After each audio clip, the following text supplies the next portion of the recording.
all sense of reality and enter another world. Remember, do not underestimate the power of PlayStation. Beyond. What's up, everybody? Welcome to Podcast Beyond, episode 381 for the final time. I'm one of your hosts, Greg Miller, alongside. He only does everything, Colin Moriarty. Go Islanders. Go Islanders, indeed. We're still and over here. He's got to on the final one now. That's his thing, right? The best beard in the business, Marty Sleeva. Thank you, Greg. Thank you. If you're watching the video, we've upped the digs. Yeah. We're not in the podcast room today. No.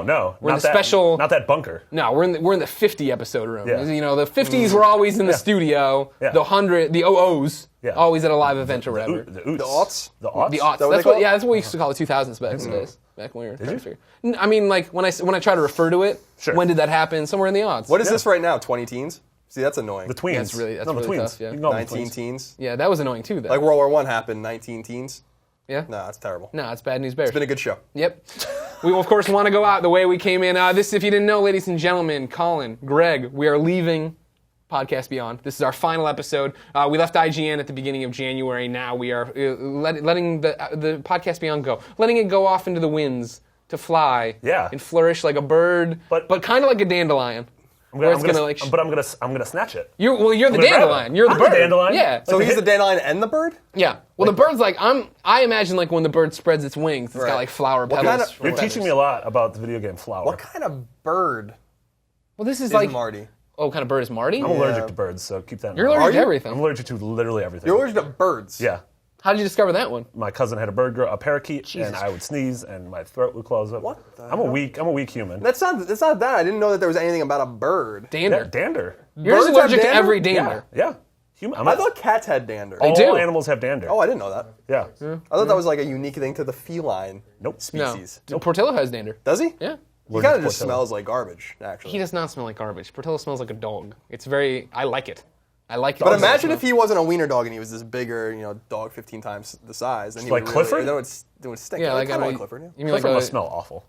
Sure, of course. Anyways, ladies and gentlemen, this is Podcast Beyond. It's been 381 episodes of it somehow. And this is usually how it goes. But what's important to point out before we get into this, it's going to be a long, winding episode. Marty's got surprises we don't even know there's about. a lot of endings to this episode. There's it's a like lot. Lord of the Rings. It's like Return of the King. Which one? Four Was that the endings. last one? That was the last. There was 4 endings in that movie? There's a lot of endings. I just remember the slow motion one of like... That wasn't they even all the like ending. jumped in bed That and wasn't the stuff. ending. Exactly. That was like the symbol. No, that was Elijah Wood. Okay.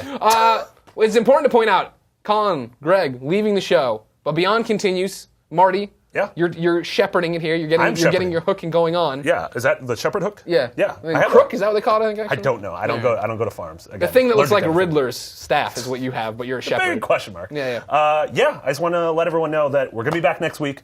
Beyond's not going anywhere. Obviously, it's going to be huge to see you guys go, but we are super excited for what's happening next week. We have so many plans, and just sort of want to start off the episode by introducing who's going to be my co-host going forward, and that's none other than Max Scoville. Hey. Look at that! Hey, He Max. disappeared. The magic of television. That's so tall. Through the magic of a dying medium, television. I'm glad you're bringing that magic to the internet. It desperately needs it. Yeah. So what do you have planned? Like, Colin and I had 381 weeks to get something together here. What do you think? Pet dander, the hot new thing. Do birds have it? Are birds pets?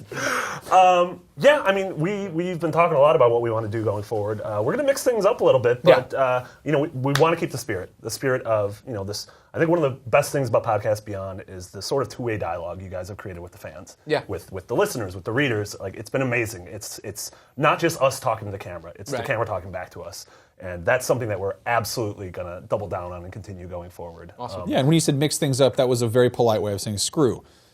Yeah. No, I mean, I think like coming into this is a bit daunting for me because I'm the new guy and picking up where you guys left off, and you leave some pretty big shoes or pants to fill or whatever the Team fat. We actually have to wear your pants, which is very strange. Yeah, we have to dress like Contractually obligated. Yeah. Just like Doug Buzz. A very, very dated IGN reference for all the kids who think that I don't pay attention to my IGN I don't know anymore. what a Doug I will explain it for you later. I understand when you're older. No. You remember Doug Buzz. Remember he sent everybody a FedEx envelope that it was his pitch for the IGN cartoon? Right. Yeah. That's just bizarre. Dead is It on is. fire or whatever? Was that? Yeah, was it? made from lava. Made It's from Ryan. lava, Yeah, right. yeah.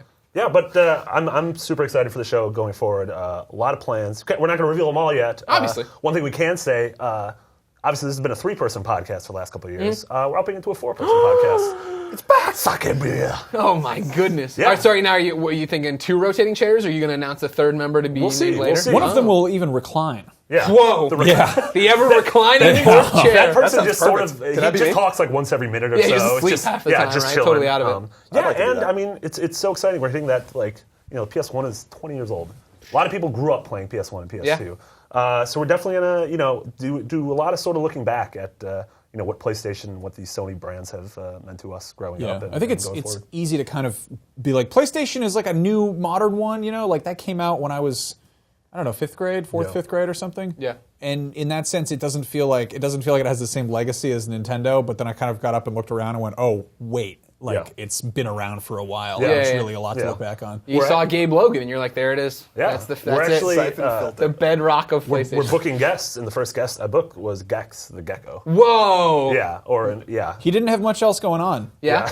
Ever since that Geico gecko I still stole remember it. I still remember those ads, man. Yeah. Like they would have like the Him hot looking like chick James in the Bond? car, Sure, and yeah. then he would be dressed in the tux. Yeah. And, yeah. I don't know know. what- Like, were we supposed to assume that they were fornicating? Oh yeah. You know what would be a good guest is the guy who wore the Crash Bandicoot suit in those old ads. Oh yeah, with the megaphone. Be like, did Nintendo security actually come out and ask you to leave? Like, did you get pulled over while you're driving that car? How careful were those shoes? Yeah. How off the rails? Did that was get it? you laid ever? Oh yeah. Yeah. Guaranteed. Yeah, I'm no, Crash Bandicoot. They go to a college town. You're like, it's me. Oh my god, it really is. Oh, is he still like banking on that? Oh, yeah. Like a guy who had like a one-hit wonder and is still trying. True to. story. One of the guys in the Sonic commercials that was Crash Bandicoot. No. Wait. What? Wait. That's not fair. That's Sonic the totally- Hedgehog or Sonic the burger The place food. I've never been Where they're to? like, oh, The two guys that are always in the car. You want right? this Coney hot dog? And then there's some guy talking about I Snickers. like those guys. A Yeah, they're pony funny. hot? They have hot dogs made of Coney. ponies? Coney. Coney. Like a Coney Island dog. Oh, I've That's never how been the to that Sonic island. commercials work. It's in New York. Is that Long Island? Nope. Is that a short one? It's a tinier island. Okay. Yeah. Yeah. That's how they refer to it, the tinier like island. the Maldives. Yes, that's exactly Yeah. right. Very good. You're Coney Island? Yeah. Coney Island. That's where the Warriors are from. Yep. They came out and played. Yeah. Yeah. All right. Learned a lot Coney about that. Well, I'm excited for what you guys have coming. So am I. And Colin and I, of course, urge everyone to keep watching the show. Not that this is a blood feud by any stretch of the imagination, but I always talk about the fact that for me, I was on since episode 1, but it was when Roper left the show abruptly that I got cast into the hosting chair along with Colin and Ryan flanking me, and that was in the teens, maybe 120 if we're being generous. See, it's a weird thing to say, the one teens. Yeah. And then I felt like we that didn't way. have a flow to 150. Like I think it takes a lot of time to figure it out. Colin and I always talk about the fact that the thing we're doing now, we never rehearsed it or planned it. We just were like, all right, tomorrow we'll do that, and we did it. And that was just because you know each other's pacings and stops, and I know when to cut them off and get them mad. When I think good podcasting is it's got to be natural. Right. You can't force it too much, and it's a very slow medium. So for those of you who are going to be kind of joining us, it's let's hang out. Let's get to know each other. It's going to be great. Yeah, I'm Yeah. excited. And of course, the door is always open. There's 2 seats. You guys can fill them. Oh! Yeah. We're already planning for some 400 shenanigans. Oh yeah. When's that? That'd be June-ish, July-ish? Yeah, that's late June, early July. Okay. Maybe we'll do it on the 4th of July. That'd be fantastic. My We'll favorite have, Joe Biden. Whoa. Yeah. You're bringing all the stops. It's a Joe Biden and Gex. That'd be huge. Joe Yeah. Biden ain't doing anything. Yeah. DC's power couple. He's in the Naval Observatory just hanging out right now playing Killzone Shadowfall. Yeah. He heard about it. He's not playing any of the new games? No. No, he heard about it in Killzone. House of Cards. He's He like, loves Killzone. Okay. Joe really wanna Biden say what's going loves on? Killzone. What's You're going lying on? to me. You're saying lies again. Yeah. No, I don't like you guys. You're not honest. We're very convincing. What are the hell guys up to? Really want to know what's happening on Vector. Yeah. Vectra. Whatever the hell that's planet not was. a It real Vectra? Vecta. Vecta. No tra. EKTA. Yeah. You've been hosting a PlayStation podcast for how many years? It all runs together. It all runs together. You're supposed to have encyclopedic knowledge of Killzone lore. Kratos is on Vecta. You can make choices, and he can be good or bad guy. The other day I was They're getting into pirates. I was getting in the shower. I checked Twitter one last time. This guy pops up. He's like, "Why do you think Kratos is a boring character?" And that's from a review I did 4 years ago. What are you talking about? God of War 3? No, it was the one of the PSP one? PSP Oh, one. yeah. Yeah. Yeah. Well, That's cool. exciting. Yeah. Can't wait to see what you guys have. Yeah, It's going to be cool. good. But now we're kicking Max out. Yeah, Should I leave? exactly. Should I just Yeah, go now? Max. Just- Yeah, it's kind of awkward. Awkwardly leave. Okay. You had your chance, tall Take the guy. magic of Whatever. TV. We'll see you next week. Take Max. the magic of TV. All right. Ladies and gentlemen, If you didn't know, this is IGN's PlayStation Podcast, the number one PlayStation podcast on the internet. Each and every day it posts. Nope, that's not right. Each and every week. Man, I've already been nipping it back, getting ready for the final show. Do we have to do it every day now? I'm just signing you up now. I'm thinking of something else, Colin, than I do. Podcast Beyond posts each and every Tuesday as an MP3 and video for your amusement. You're keeping that schedule, right? Oh yeah. All right, good. We're gonna try to hit 1 p.m. video, watch, read, video, and article. Watch, read. So get it on ign.com. You get it on that completely free IGN PlayStation 4 app. If you want the podcast, you can get them anywhere. You go to IGN. The Zune get marketplace. Anywhere. Yeah. Anywhere. Yeah. Now, I don't understand digital data, but I imagine it's around at you at all times, and you're inhaling it and exhaling it. now let me give you an anecdote about it. Thank Anywhere. you. I'm reading. We've been on track too long. I'm reading a book called The Martian. It's really good. They're making a film about that. Yep. Here's what I want to point out. You're reading this one slowly. I'm reading very slow. You're Colin Moriarty. You're I usually a fall down- voracious reader. I am a voracious. I read every day, but I fall down rabbit holes where I just start downloading different books and then just read those instead. Yeah. Anyway, I'm slowly working my way through The Martian.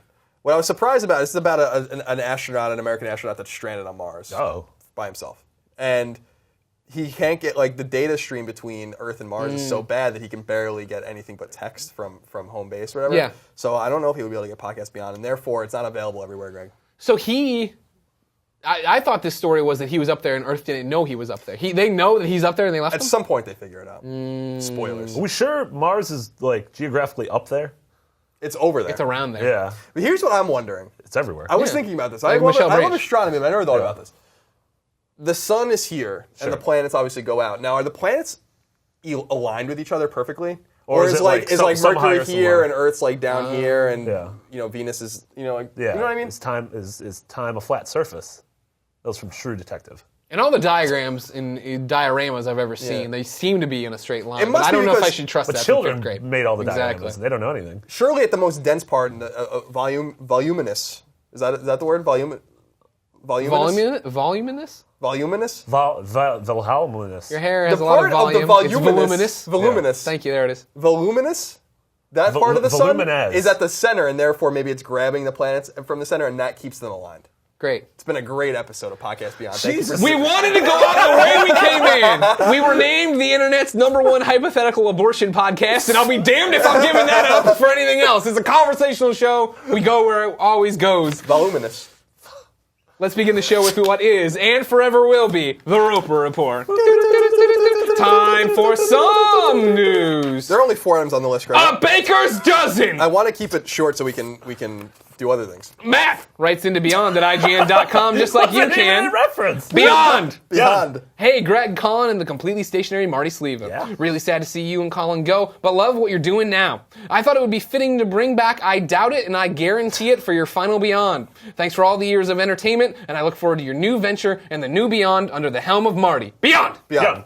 This, I have a feeling this episode's going to be like the Seinfeld finale, where just every little gag from Beyond history. Yeah, but people are going to like this finale. Yeah, sure. That's the difference. I thought you were going to say everybody's going to be mad at the end. no, I was no. It'll be the first part of the you finale. wanted I Doubt It, Guarantee It. I hear it. If you don't remember this one, there's the Men's Warehouse man who no longer works for them. What was his name? I always forget it. I don't know, but he's gone now. They got rid of him. The board got rid of him. Yeah. The board got rid of Zimmerman. him? Or Zimmerman. Conrad George Zimmerman. George Zimmerman. No, wasn't that the guy who killed that kid? That's why it's confusing. There was George Zimmer and George Zimmerman. Okay. One of them killed a kid, and one of them Zimmer? used to work for Men's Warehouse. the one that did. The one that sorry, Men's Warehouse guy.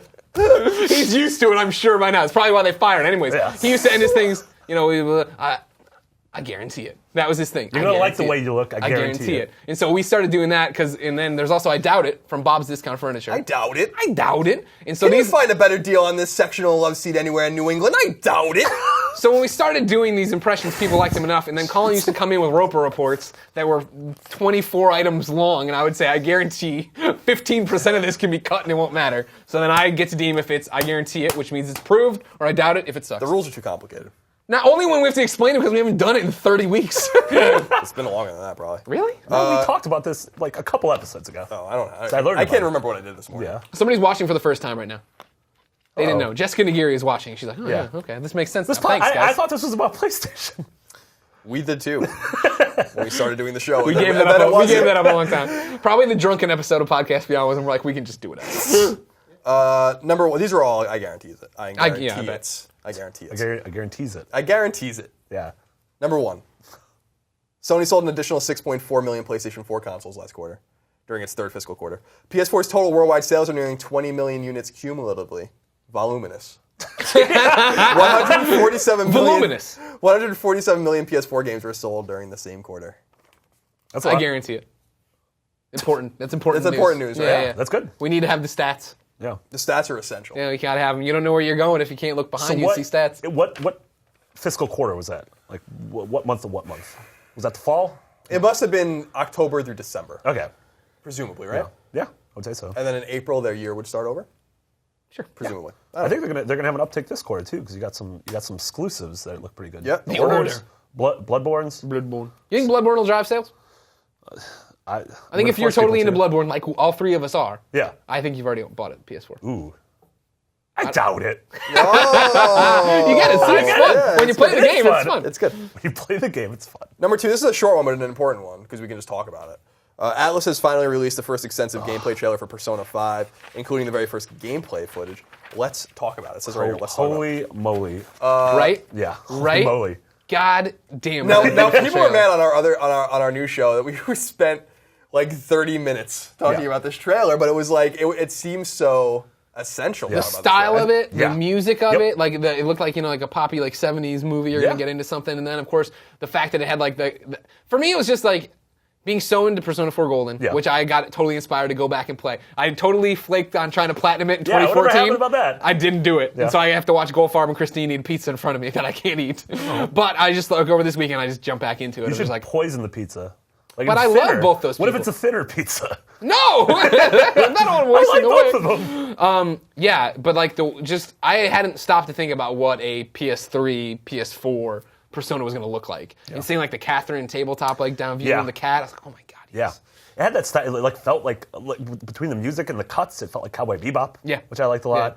Yeah, the style looked amazing. It definitely seems more sort of adult like Catherine, which I'm totally digging. God, the menu overlays. Like I never say that about a game, but the yeah. way the menus sort of just tear in. Like, Right, Yeah, right. Yeah. I love the teleporting. I love the Yeah. running across the chandeliers and Yeah, stuff. I like so you seem like you're in a caper.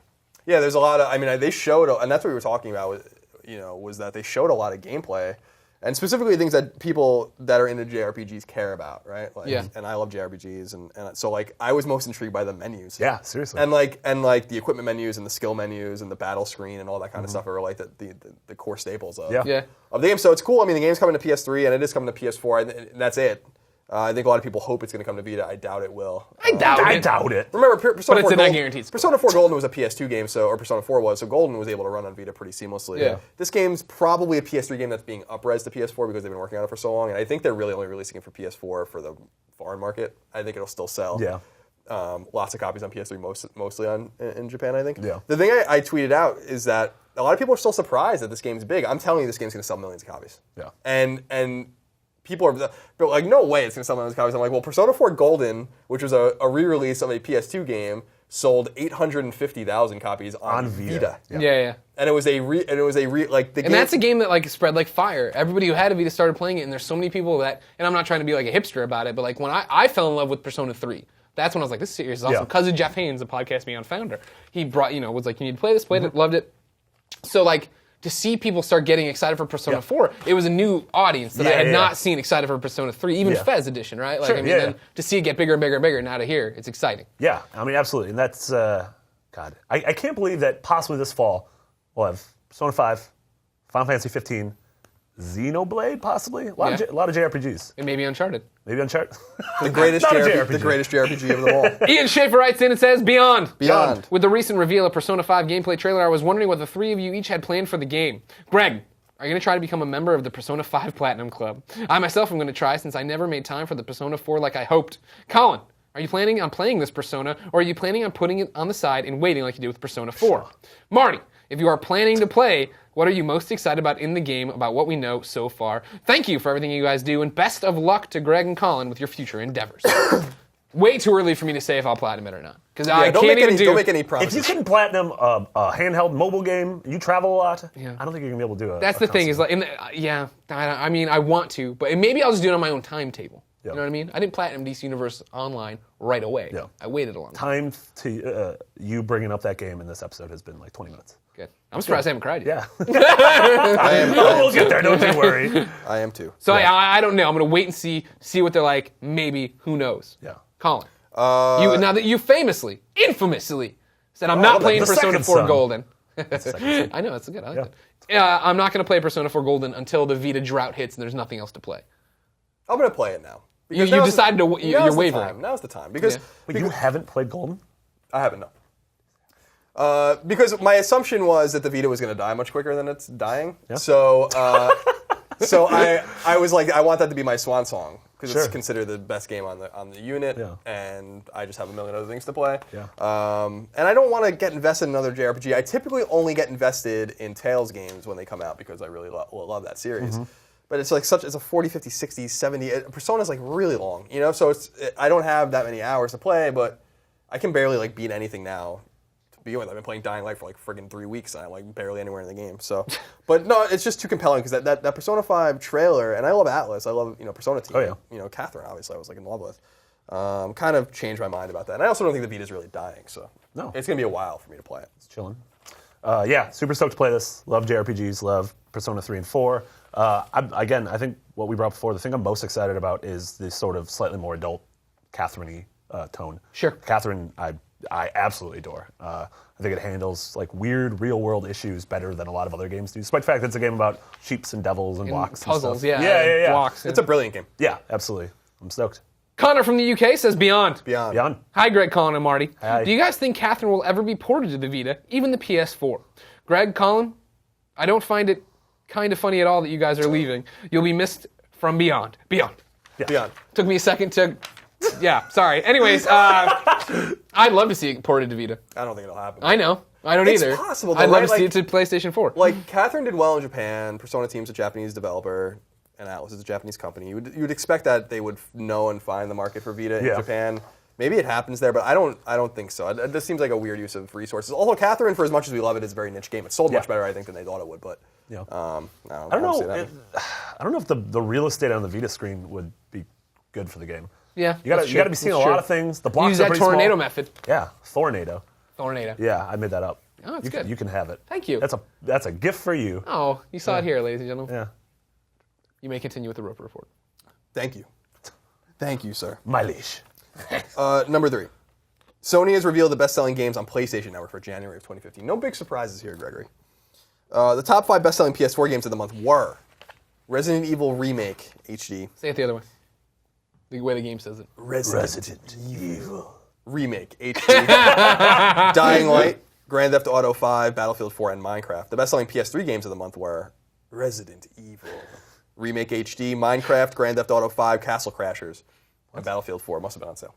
That's what we were very confused about that too. But yeah. And the top 5 best-selling Vita games of the month were Minecraft, Persona 4 Golden, Little Big Planet, Ratchet and Clank Collection, and Guacamelee. Guacamelee. So a bunch of sales there. No big surprises here, although as an ancillary note, like let's call it 3.1 on the Roper Report, item 3.1, is that Resident Evil Remake HD was Capcom's fastest-selling digital game and the fastest-selling digital game, apparently, digital-only game on PSN ever.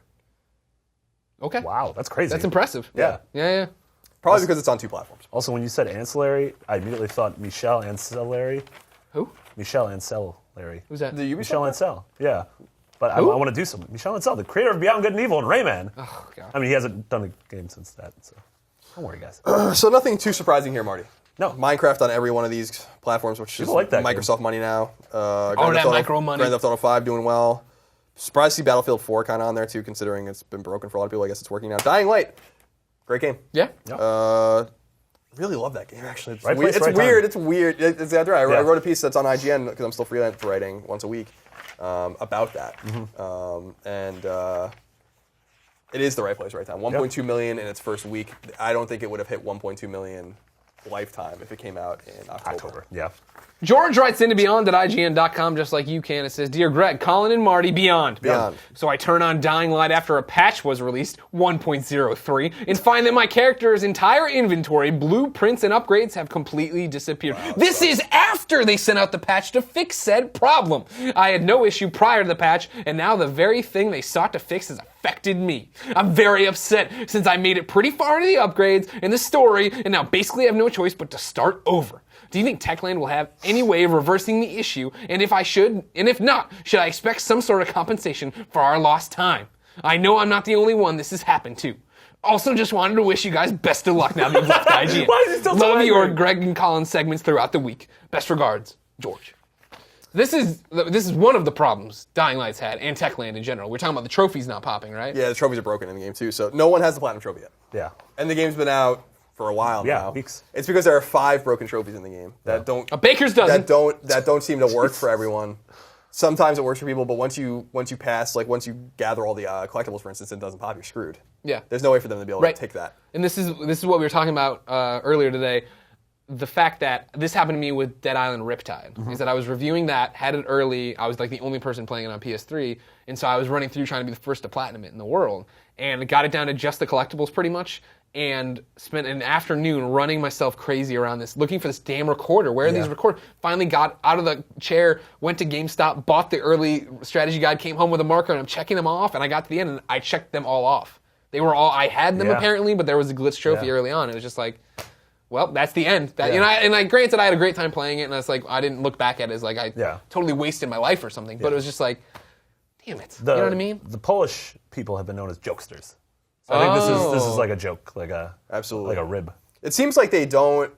And someone said this, I think, on PS3trophies.org. I was reading about it. Like, it just seems like Techland doesn't take a lot of care or know how to properly code progression. You know what I mean? Because these problems exist in all of their, like, or at least the Dead Island games and now in Dying Light, where they're like, it can't be that hard to like write something that says like, you have this, you have this, you have this trophy. You know what I mean? Like, what is going wrong? I mean, but that's the whole thing. Like, I mean, obviously none of us know how to make a game, but from everything developers have told me is that when you try to fix one thing, it breaks the 30 things behind Dominoes. it. Yeah.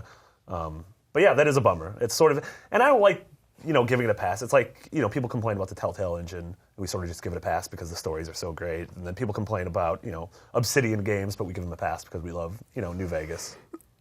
New Vegas is awesome. No more love passes. South Park. No more passes. No more passes for anyone. Nah, I give them passes. No more I was going to passes. say, that's the passes. new Beyond 382. No more passes. I'm giving him a pass, Greg. A bus pass to get the hell out. Oh! Sassy Colin. That was good. Go fix Dying Light, for God's sake. Because I was on PSN Profiles, one of my favorite sites, and I was looking at... Are you getting paid by the times you drop this URL? No, because the other one was ps3trophies.org. Pay attention. nailed Pay me. close attention. Nailed me, Do everybody. you like the Drudge Report? I love the Drudge Report. Go to Drudge Report. I Drudge. What about hockey news? Do you I Drudge suggest Report. getting a subscription to You Hockey go News? to Lighthouse Hockey. I also have a subscription to Hockey News. Yeah. You can get a discount. I know some guys with I like Matt the idea Larkin. that we're just running all these URLs below. They're just piling on. We can do it. Let me tell you about I don't remember what I was let me talking tell you about. about NeoGAFs. Number 4. I'm asking you a question. Like at number 4? It's number Papa, can I do number 4? Sony has planned PSN maintenance for this Thursday, February 12th. Maintenance is scheduled to run for 3 hours beginning that day at 9 a.m. Pacific, 12 p.m. Eastern Time, 5 p.m. Greenwich Mean Time, Greg. Yeah. Remember the Mean Street Posse? Yep, thank you. That's it. Whenever I hear Greenwich, I think of that too, from the WWF Attitude Era, led by Shane McMahon. Yeah. It was awesome, Colin. I know you remember. Everybody out there I remembers. know you remember. If you sign in before the maintenance period begins, you'll be able to access some online functionality. I think like Netflix will work, for instance. Otherwise, you'll be able to use your PS4, PS3, and Vita online during that time. I guarantee it.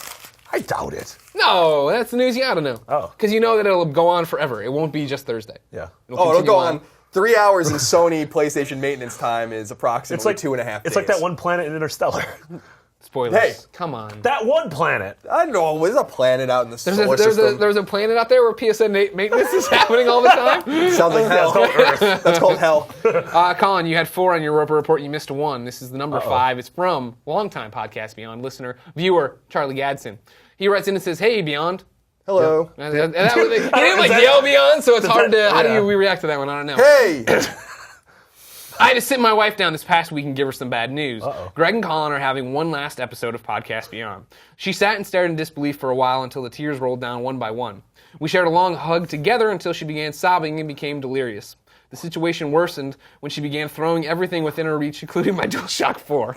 After several shattered plates and broken picture frames, I grabbed her by the cheeks and said, "What's wrong?" She replied with a teary-eyed squint, "If I wanted to know what games came out this week, where would I go?" Knew that was coming. Marty? Not even trying to disguise him anymore. I tried. Obviously the lead-in has been a time-honored beyond tradition, and the one that I still think back to I remember when it was you and Clements, and I think Goldfarb still, it was like somebody had been in a car accident. And before I even got to the punchline, I started laughing in the middle of it, and you guys were like, "What's wrong with you?" Wait, what was it called if Goldfarb was on?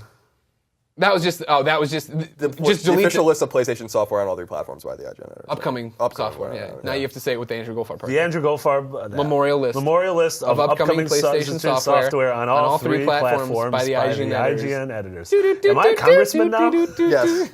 We won't be. I didn't have my hand on a We Bible. won't be your training wheels next week, Marty. You gotta memorize this stuff. That's why I was on my phone before, by the way, because I forgot to print out the I thought you were just being rude, so I'm glad we got to the bottom of that. No, I wasn't trying to be rude. I was just trying to pull this up. You'll never get back to people who already left. Jessica Nagiri, I guess I don't know. saw it. She's like, there's nothing I can do about if it. he can't make time for me, then. What am I supposed to do? You can't live in the past. Jessica Nagiri bounced with like 30 seconds. Eternal Blade is out on Vita this week. In the region of Awelsia, vengeful Freya travels with an unknown weapon called Eternal Blade. Oh. Freya looks to take revenge on Beladim, the Lord of the Mist who destroyed her village, Ridge Road, and killed her tribe. Her vengeance is helped by Vernia, who has as much merit as Beladim. Freya has to venture into many different world dimensions to discover how to annihilate Beladim. What? Is there a job where I could just condense it and be like, hey, it's an RPG where you fight people? Jesus Christ, what the hell did that even say? Chivalry Medieval Warfare comes digitally to PS3. Finally. Is that the Kate Upton game I keep seeing advertised? Nope. Besiege castles and raid villages in this 12-player online experience, which truly feels like a medieval battlefield. I doubt it. As a fresh take, 12 players, like a medieval battle. As a fresh take on it. That, by the way, Braveheart used to be horrifying to me as a kid because I love like war, like tactics and all that kind of stuff. I love war. And like watching for the first time ever, really like a realistic portrayal of how they used to really fight back then was horrifying. Yeah, how they would just run into each other. Dude, Revolutionary and Civil War just spooks me because everyone's just like, hey, if you're on the front line, you're gonna get stabbed. It's all I good. want to get stabbed. A lot of men there getting stabbed.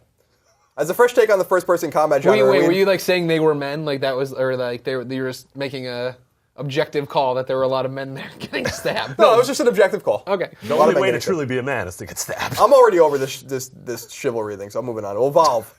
PS4 digital and retail. I don't have to read that. We all know what that is. Hyper Void PS3 digital. This is the first time space battles occur not only in the depths of galaxies, but right inside cross-dimensional wormholes. Of course. Punch your way through waves and waves of enemies from all races in the universe as you travel through volatile and crazy wormholes, all rendered in high-quality 3D with a heart-pumping progressive soundtrack. Volatile and crazy wormholes. It's progressive, like the Dixie Chicks? I was thinking progressive like I don't know, Porcupine Tree. Or like the movie Blues. Okay, I know the Dixie Chicks. But. Jungle Rumble, Freedom, Happiness, and Bananas comes to Vita digitally. That's its full name? Yep. Who said the Vita's dead? Mofongo tribe lives deep in the jungle. They swing from trees under vast skies. They vie to throw coconuts the furthest, and they pursue the sweet flesh of the banana. Was that a Zen Cohen? Sustenance for the young, delight for the old. When a rival tribe invades to steal those bananas, a conflict ignites. Fight back, drum on monkeys, and drum on trees to swing. What? I gotta get this game now. Yeah, that sounds awesome. What is it again? It's called Jungle Rumble, Freedom, Happiness, and Bananas. Yeah. Minutes comes to PS4 and Vita, digitally cross-buy between the two. It's a bullet hell game, it looks like. Cool. Super Stardust Ultra, rather, comes This to is PS4. your pick of the week? Oh, Something my that God. matters. Pick of the week! It's not only pick of the week, it's possibly going to be the game of the year. Pick of the year! Jesus, whoa. That was bold. And you know they're getting an expansion for DC Universe Online this year, though. It's already out. Christ, Amazon Fury Part 2. Is that in the running? No. Okay. Because it's an expansion. Exactly. Yeah. This is just the same game that was released 2 other times. Yeah. Unmechanical Extended Edition, PS4 and PS3 digital cross-buy. That's not funny, so I'm not going to read that. That's it. All right. Those were good games. Yeah. We have our Vince is reviewing Evolve. He likes it. Reviewing Spoilers? Oh, yeah. Sorry. Okay. By the way, I just I have on my I read Deadspin, and the which is a site you should go to deadspin.com. HTTP colon. We're like, why are we talking about sports websites? It's so weird. And I just thought this was sad. Dolan, who owns the Knicks, got a letter from a Knicks fan saying how angry he was about how the team's been handled. Yeah. And he wrote back to him and told him to go be a Nets fan. That's awesome. That's great. That's great. Terrible thing. Well, yeah, but good response. Yeah. If you're not going to hang in the bad times. I don't know. Yeah. Do whatever you want. I got John Fox now. Yeah, you do, that's Time to check in with listeners. Hey, listeners. Thank you. Haven't we been checking in with the listeners? Yeah, but I wanted to do the mail call. Oh, Maelstrom. Maelstrom! Chain mail! I forget all the other ones. Jeff Haynes should have come in. Mail. They should have sent a poet. A poet named Jeff Haynes. I inhaled really hard. And it was like Haynes. glass all of a sudden. Then I said Jeff Haynes. Jeff Haynes. Oh, man. This is literally the one where it'll all come off. All the wheels are coming off. Adam Walker writes in and says, Dear Greg, Colin, and Marty, Beyond. From Scotland. Oi. Oh. Oi, it's me. Adam Walker from Scotland, ain't it, Governor? Irish Spring is a... What? Wait, did you just throw an Irish The Irish Spring Springs in soap? Scotland? No, I was going to talk about the soap, but I failed. I wanted to ask you what you think the best moment in PlayStation history since you guys have been on the podcast. Ooh. Mine would have to be watching the E3 2013 Sony press conference and watching them trounce Microsoft. I would love to know your favorites. Thanks, and beyond. P.S. I wish Greg and Colin every success in your new endeavor. Yours sincerely, Adam Walker. Best moment, in our history for PlayStation. So while we've been helming the ship, the SS Moriarty, little tugboat down the river, what are the coolest things we've seen? That's a great moment. Starhawk. Oh, Jesus. No, I think the Starhawk was fun. I think that I was there, and so I think it resonated with me quite a bit. Was the PS4 reveal in Manhattan? I was like up front, right near the front. Yeah, it was very exciting time. We knew what it was going to be, but we didn't know what it was going to be called. Right. The controller had leaked and all. You said it won't be PlayStation 4. Yeah, I said I thought it was going to be really? PlayStation. Yeah, because 4 is she in Japanese, which is I think the same word or sounds similar to death. It's an unlucky number. Oh, that's not good. And so What there was a lot. it's not selling? There was a lot of conjecture. It wasn't just me saying like, "There's no way they're going to name it PS4," because of the connotation of that number. Yeah, interesting. But they knew that no one in Japan was going to buy it anyway, no matter what it was going to be called. So they called it what made most sense, and that was great. But I think that was it. Yeah, the 2013 E3 press conference was insane. They just absolutely put Microsoft over their knee. I had never seen anything like seriously, I'd never seen anything like they flipped the script on Microsoft so hard. Yeah. That I never expected it. No one expected that. Yeah, I've got it. Being in the war room, I think you were at the conference, right? You were in the war room, but being I was in the there war with room, you, yeah, it was like I've never seen a room like blow up like that in terms of just like people went crazy. Yeah. People and like you could hear it in the audience on people watching. We had the same reaction the crowd did watching the press conference live. Yeah, and just like I can't believe it. Yeah. Jack Trenton's up there just like punching every every one of them home. That like you can share your games and this is our price and this is how we're doing and no online DRM. Yep. And it was just like holy shit. I really wanted Jim Ross and Jerry Lawler. Back out! He's breaking this box in half. Business is about to pick up. So in my time on Beyond, which has been about 10 episodes. Well, you can just IGN in general. Oh, I was going to say Apotheon being free on PlayStation That Plus. was I thought you were going to say going to Studio Japan and seeing. Oh yeah, Bloodborne. God, yeah, that's it actually. And going to From. I don't know why I forgot about that. Yeah, I remember it. Yeah, I remember. I remember like I was there. Yeah. But I wasn't. Yeah. Been to Studio Japan. Not at that time. No, you weren't allowed. Nope. It was in the building. They were working on it. Yeah. No one knew. No, I didn't know either. Yeah. Wait, when were you? Oh, TGS? Yeah, it was like 2 years ago. It was right before PS4 came out. Gotcha. I met some of the guys that worked on Puppeteer. It was really cool. Ooh. Cool memories, obviously. PlayStation announcement, E3 press conference. That was just crazy. And we've talked about this before. Is PlayStation was my beat while I was here at IGN for nearly 8 years, and like I had always seen them it up. Yeah. They always sounded like they were about to do the great thing, and then they'd screw it up. Here's the Vita. It's only cost this much money. Great, except for the memory cards, and everybody flips out about it, right? But like this was the one where they had the reveal event, and it was like, man, they're actually on a track to do something awesome. You know what I mean? Yeah. And what I always talk about this story of. You guys are about to do IGN Coco, which is a content conference where all of IGN gets together and talks about what's happening the next calendar year, how they want to make the site better. It's an amazing idea. Yeah, we bring in the Brits, the Aussies, the LA team. The New Zealanders. Yeah. The Zeds, they call them. Zed's dead, baby. Zed's dead. I remember being at Coco, I guess 2 years ago, right? When it was right before the February event, and I had an interview with USA Today, and I was like their PlayStation expert.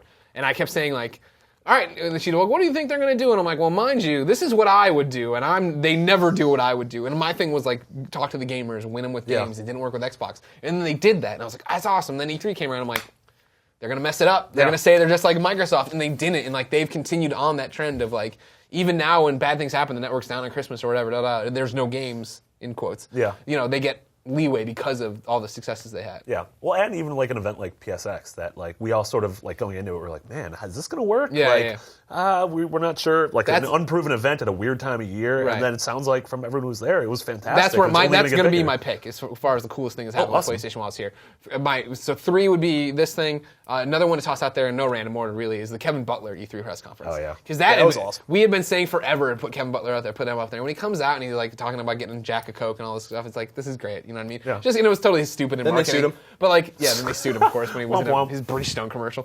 But like the music swelled behind him when he gave his like impassioned gamer speech, and that was like Sony starting to get where they were, right? Like it's awesome to see them come into their own. I really feel like of when it was PS3 and they started on such the wrong foot to try to catch up and like, you know what I mean? Like to see where Shu has gone, right? From Shuhei Yoshida just being like one of the suits that you don't hear from to becoming this personality now that they use as a mascot. A character in a video game. They put him in a video game, right? Like they get where they are now and what kind of climate they're in. But then, as far as the coolest thing that I've seen PlayStation-wise, it was PlayStation Experience this year. Mm-hmm. And it got granted, like, I was talking to people about it, like, when we came back, and I'm like, they're like, how was it? And I was like, it was awesome, but I mean, like, if you ever want to feel like the Beatles, you know what I mean? Do a PlayStation podcast for 8 years and then go to a conference that's only PlayStation. Yeah. Because everyone there knew us and screamed beyond and was happy to meet us and talk to us and shake our hand and tell us, that they liked what we did. And we had the biggest panel. Podcast Beyond was the standing room only panel, and people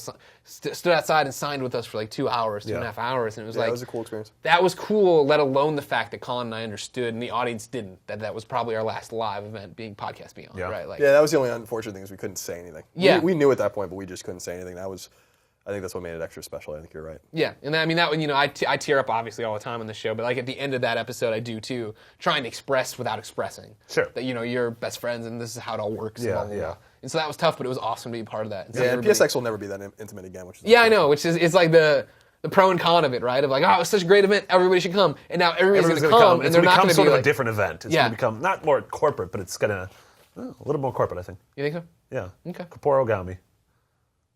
That's a real inside joke. Yeah. Charlie Gatson wrote in with a real question because he's been so supportive. He gets it read too. He says, Greg, Colin, but especially Greg. I was like, wait, did I misread this? No. Greg, Colin, especially Greg. I feel it's important to talk about something on your last episode that was also discussed on your first episode of Podcast Beyond, and that is mind-fucking-boggling. The Last Guardian.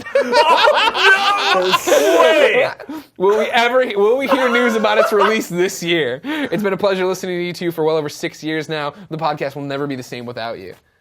That's crazy. And I believe it if it's from Charlie that we actually talked about Last Guardian in that episode. Was it announced that early? I mean, it would have been, 380 weeks ago? I don't know, what is that, like 7 years? Maybe we talked about it. Maybe we talked about it it'd be 8 years. Yeah. You figure my 8-year anniversary would have been March 1st is my first official day of IGN, and then Beyond started a few months after that. And March 1st, 2007? Yeah. 2008? Yeah, 2007. Jesus. Because I started a few months after him. But I mean, maybe it was mentioned in what Team Eco is working on next. Maybe that's the kind of. That's wild. This is the year. This is the year we see it or play it, or it's a net. We'll see it this year. Colin, I've known you for like 4 years, and I think you've said this is the year every time. Well, it has to be the year this year, right? Broken Clock's worst. Damn it! Damn it! Get it together, Miller. It's your last episode. Broken Clock's worst. Damn it! Broken Clock works twice a day. A broken clock is right twice a day. I was trying to get there, guys. Thanks for pulling me across the finish line. Good co-hosts. Jeez. I like watching you just fumble around. I know, you're always a big fan. You always like to see that Superman team in after all. A lot of times we talk about serious stuff here, and it's about time we talked about that. I'm the unsung hero of Podcast Beyond. I'm the unsung hero. You're the unsung hero. Unsung hero. Yeah. You're the unsung hero of anything. You're definitely not the unsung hero of literally anything. All right, so you're saying this year we actually hear about it. Will we get a release date? No. Wow. We'll see it. Marty, E3. what do they show you in Japan? What was behind the closed door? It. I think it was in development there. They actually referenced it by name. So, oh, right. Yeah. They call it Last Guardian? No, they call it Trico. Referenced it by Trico, which is like 3 ecos. Yeah. Yeah. What if that's what it was? It's just 3 ecos duct taped together. It's an ecosystem. That was good. See? That was really This is what good. you have to look forward to in Podcast Beyond. I'll be listening. And snakes. We're going to talk all about snakes. I think you'll hear news about it this year, and I think you'll hear a release date. Really? I think At they'll E3? finally. Yeah, I think so Time? too. Yeah, totally. Pull the trigger. They've worked on it long They should have enough. pulled the trigger. Or pull the trigger. Just I was going to say, they should have pulled the trigger probably behind the barn in Old Yeller Day. But yeah, I mean, that's fine too. That'd be so sad to see the bird dog get shot. Bird Dog. Is he going to still be in the game, you think? Yes. What if it's just a 2D puzzle platformer with a twist? What I would really love, and I only started thinking about this recently, is if they canceled The Last Guardian and they're making a totally different game. And it was re-revealed as just something. Yeah, just something else. Yeah. And then, no, it wasn't clear, like Team Eco's logos in the beginning or whatever, and everyone's like, and at the end it's just a different title and a totally different game. It's Datura 2. Yeah, Datura. They pick up Patapon. Datura, yeah. Datura. D-A-2, Yeah. D-A-2-U-R-A. That's Pick up Patapon. You want a Team Eco Patapon? I just want another Patapon. I could tell. I don't care how I get it. We'll get one someday. You think so? Yeah. No, we won't. You can kickstart it. GoFundMe. That's not a bad idea. I tried to buy the license, I think, from Shu once for $5, and he said no. We tried to buy the license for Blinks the Time Cat because it went up like a month ago. Turns out that was expensive. Yeah. Yeah, we don't have that money. Nope.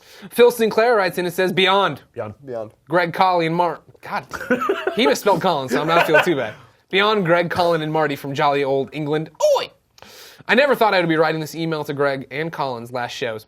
I'd like to thank you for all the amazing shows and fun times. I'm going to Japan in September for my honeymoon, and also will be going to Tokyo Game Show. My question would be, where would you recommend visiting and eating while I'm there? Good luck on all your future endeavors, and good luck, Marty. Phil Sinclair. Thanks, Phil. Stay in Shibuya. Yeah. Take the train Yeah.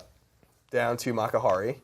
That's Messe. where the show is, the Messe Makahari. The messy Makahari messe. That's what they call it. Getting messy. You don't want to stay in Makahari because it's super suburban. Like Yeah. there's nothing Yeah. there. It's like a corporate park. Yeah.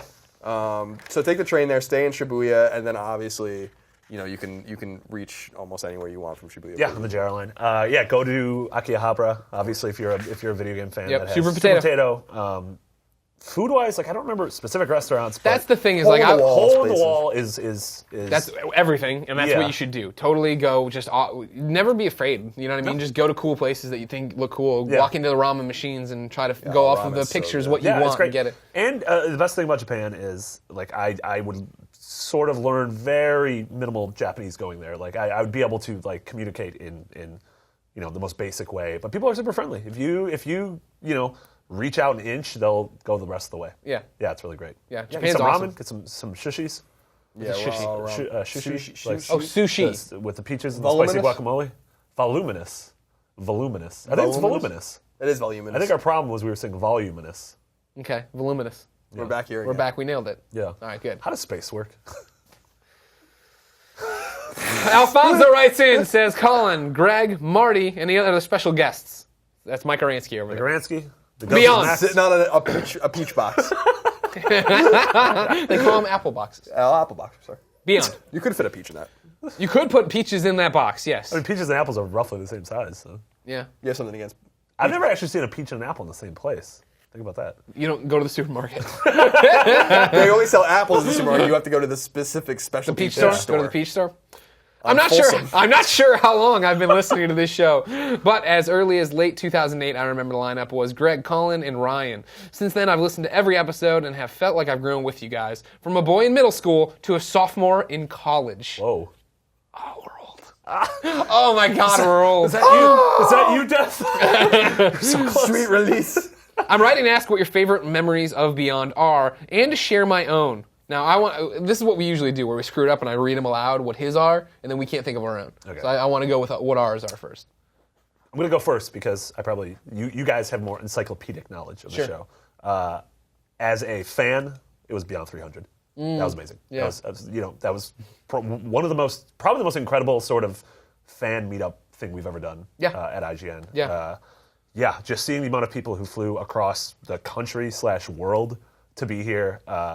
Packing everyone in our lunchroom, doing the show there, the guests you brought on, going to Pete's, getting drinks. Yeah. People the next day coming to the podcast at Tempest. It was such an amazing weekend. Yeah. No, Beyond 300 will be always super special. Here comes my first cry. Oh no! We made it this far. No, it's fine. Thank you, Colin. Thank you. No, I mean, yeah, like Beyond was crazy, or 300, obviously. Beyond was crazy. Beyond was crazy. Greg Miller. Mine's Greg Miller. He died when the show ended.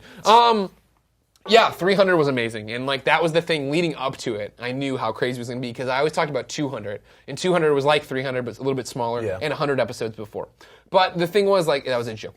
200 went by so fast. I was in the moment planning and doing all the stuff and, running around doing all these different things. And I'll never forget that at 200, we ended with the Panda Musk video, right? Yeah. For The World is Saved, a Danny Weissner song, Panda, and then a whole bunch of other artists in the Beyond community had animated. Clements had set the whole thing up.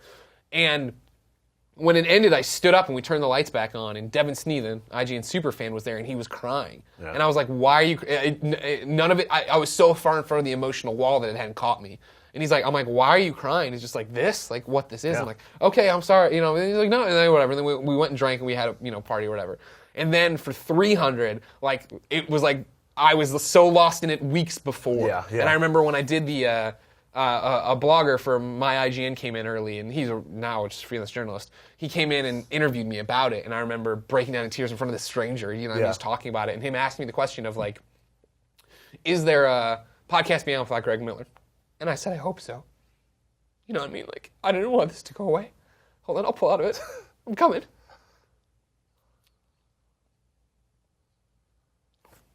I already have the one. It's like I get verklempt, and then I just can't talk in general, let alone I can't even cry. But like that, how special this community is, and then seeing it there at 300 with everybody there, and like when Shu came out, like that's my memory. I wish I didn't do this. You talk now. My favorite memory is. We always talk about the PSN outage and your favorite memory is the PSN outage. Yeah, that episode. So the PSN came back. It was like a Saturday night, I think. Right. Yeah. And we came into the office to do the episode that night, and it was just off. That episode was off the rails. Well, we started drinking right. As we started drinking, and then we were calling people, like just listeners were calling us, and we were calling them, whatever. And we were all celebrating. It was down for what seemed like fucking years, but it was like 6 weeks, I think. But yeah, it was a Saturday night, so everyone we called was higher drunk. And it was just a great, but I remember, I have like weird memories too. Like the very first time I was ever on Podcast Beyond was when I read the review guide for Fracture aloud, like in a dramatic reading. And this was like that was how we opened a show. Yeah, where it was like we brought on you. You were an American history expert, Colin Moriarty, because that was just like all the audience really knew about you from your tattoos and who you were. And yeah, we had you read Jet Brody's story about going down the mighty Mississippi after the guns had changed the terrain of the earth. I remember that. I remember getting asked to be on Beyond early, like before 100, and then slowly becoming, in the 105, 106, 107, somewhere in there, I think just never going away. Yeah. And so it's weird because I have like all of these flashes of memories of specific episodes or specific times. I mean, the times we had with Clements and Goldfarb, I think, were really special, especially for us having taken ownership of the show at that point. And so there's a lot. I mean, there's a lot of great memories. There's no bad memories of Podcast Beyond. I never had a Podcast Beyond, but like, every time we had to set the goddamn thing up. God damn it. God. When Clements left and it was all on me to make that work, I hated life. We'd start the show, I'd be furious, I'd be cursing, and everything would be wrong. How many times did you guys ever lose episodes? Never. Really? We're super lucky. Wow. Yeah. That's amazing. I don't think I've ever been a part of a podcast that hasn't lost an episode. The crazy thing is we almost lost that episode. That was the closest we ever got to losing an episode. I'll never forget was the PSN outage episode. Did it fail? I'll never forget. Like, it something froze. He'll never forget. I don't even remember. I'll never forget because we were like, oh, because the episode was so good. Yeah. And I remember the GarageBand was like crashing or something, and it did end up saving it and then crashed or whatever. Right. And then we opened, I was like, that episode, that was like the Awant, like, is like one of the essential things of Beyond the Lore that might have never been heard by anyone. Right. That's what happens when you podcast intoxicated. Yep. No, it's what happens when nowadays when Podcast Beyond or Podcast Unlocked and Tech Fetish and none of these people delete their old episodes. There's like preserving them for history. No, the templates, they're already up on the internet. They're already floating around my face right now. I'm just grabbing podcasts out of the air. But the problem is that nobody deletes them. And nobody deletes them, and so they just clog up the thing, and then they crash out, and then everything goes. When it starts happening, just start deleting. Sure. Go in there. I've deleted thousands of McCaffrey podcasts. He's never noticed. Somebody's got to. He's going to notice someday. Going back to 200. Correct me if I'm wrong. Yeah. Andrew Goldfarb attended 200. Right. As a fan. Yep. Obviously, eventually got hired, became a cast member.